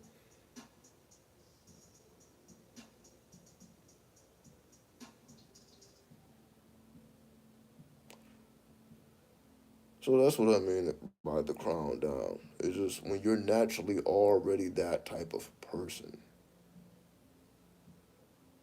there's no reason for you to have to root yourself at the bottom because it's a journey. You have to go through the other five chakras. You don't just leap from the crown to the root.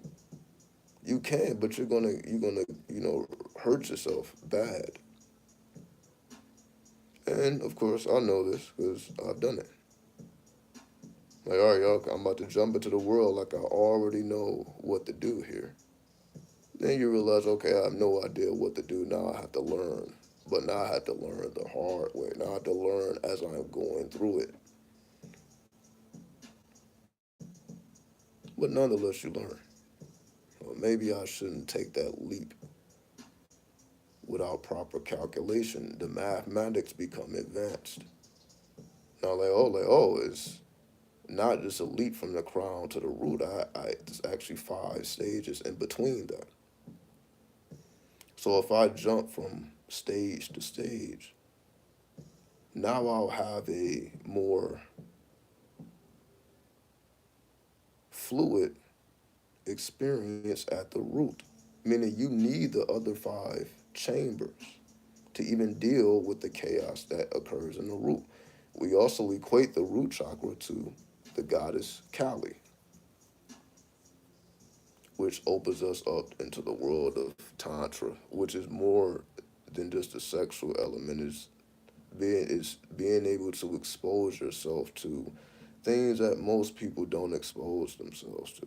For example, Tantra, in the past, and I might have mentioned this before, but you would meditate on dead bodies if you were a tantric practitioner. You don't just meditate in your room somewhere in the silence. You meditate upon dead bodies. Why? Because the currency of death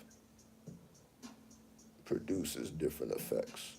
And it's just some things that you can't substitute.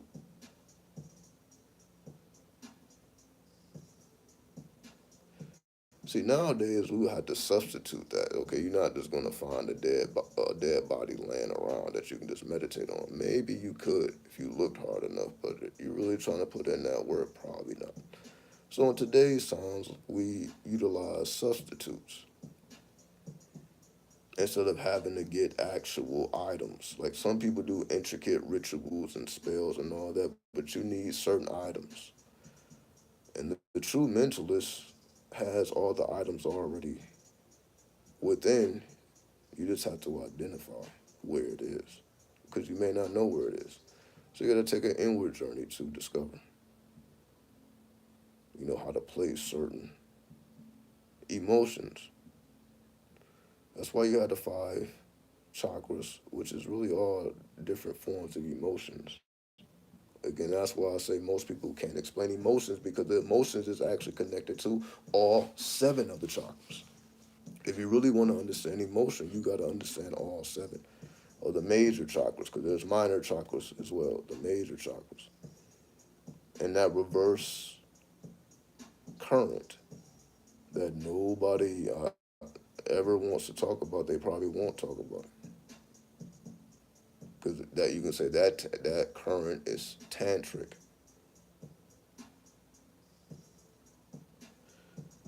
Meaning you will have to view Kali from your crown to see her true form. The reason Kali's form is so, you can say, abrasive is because it's being viewed on the level of the root.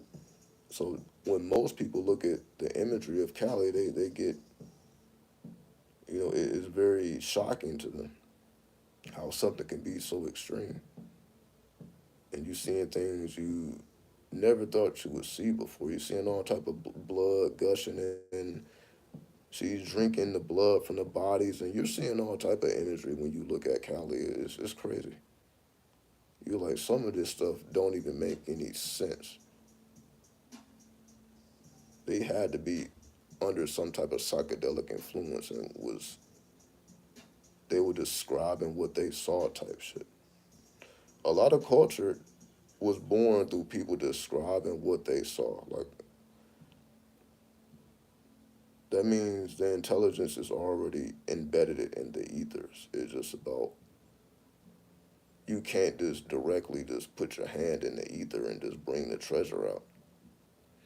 Like you have people searching for treasure and, things they can actually get their physical hand on, but when you're talking about intangible treasures, which is that's the real metaphor. Like why the pharaohs buried or were buried, around, gold and all type of precious items and metals and nice things.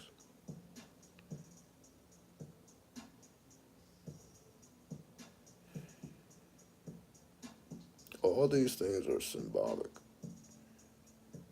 These are symbols.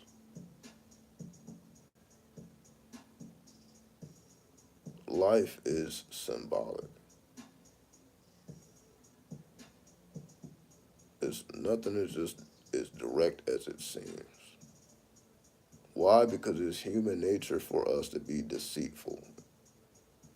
That's just a part of who we are. So just knowing that one thing about human nature, it's not an individual trait, it's a trait that we all possess.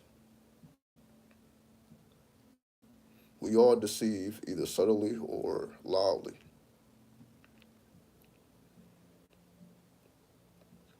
So it's not just what some people do, what some people don't. It ain't even, it's done without logic. It ain't even something people do consciously. It's just when they're under certain stimulation, as they call crimes of passion, under certain situations, people produce certain results. So if you're able to control the pressure which is basically what companies do. They always keep you under pressure.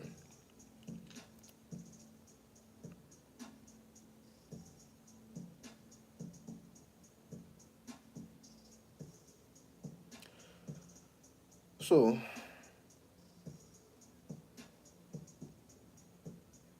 that downward motion is like tantric and it's forbidden. That's why I was bringing up Kali, because you have to be in your crown to see her true form. Her that form is just from the observable base. So when you perceive her true form, it's nothing like what it appears to be, because everything is symbols, is symbolic.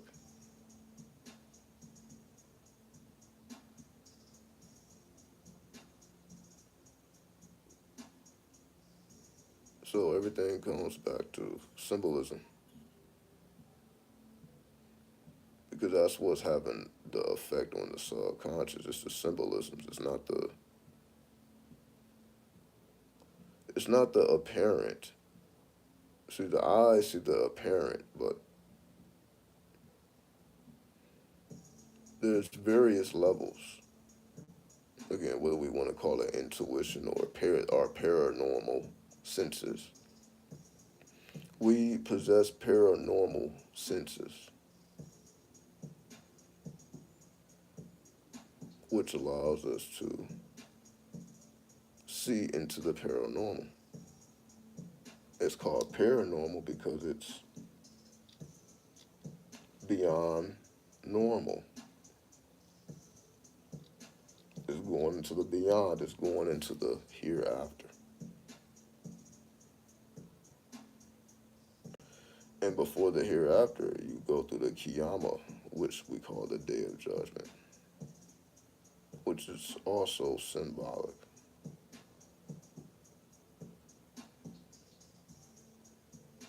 The world will be judged on the Day of Judgment, which will determine whether a person goes to heaven or hell.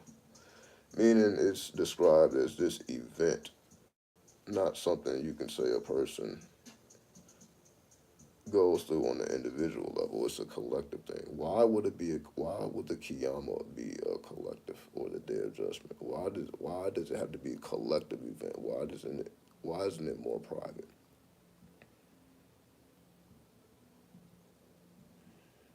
I guarantee you, those are questions that people are not asking. Like, why is this a public event?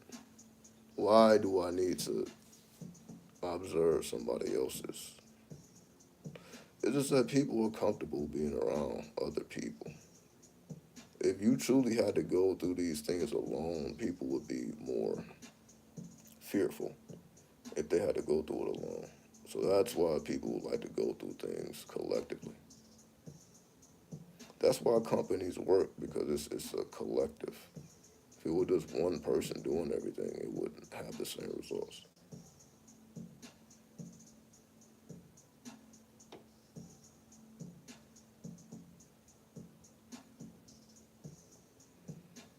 So when you have the crown on lock and you begin to take those steps to the root, at that point you have adapted to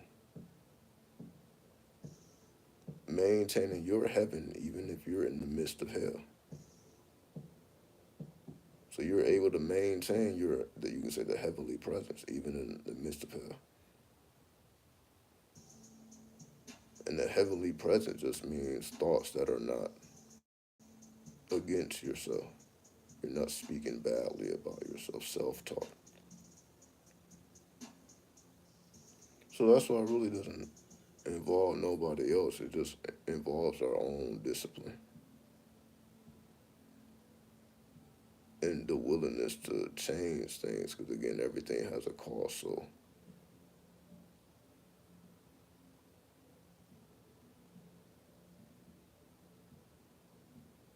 especially when you're talking about going beyond the laws of karma.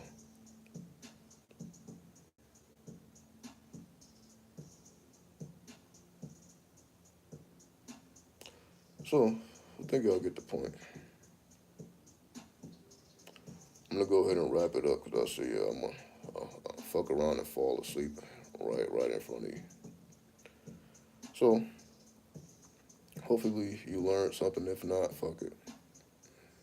Just enjoy the vibes. And with that, I bear 93. Do what thou wilt should be the whole of the law. Love is the law. Love under will. Are you willing to manifest your thelema to the world? That's always a question. And only you have the answer.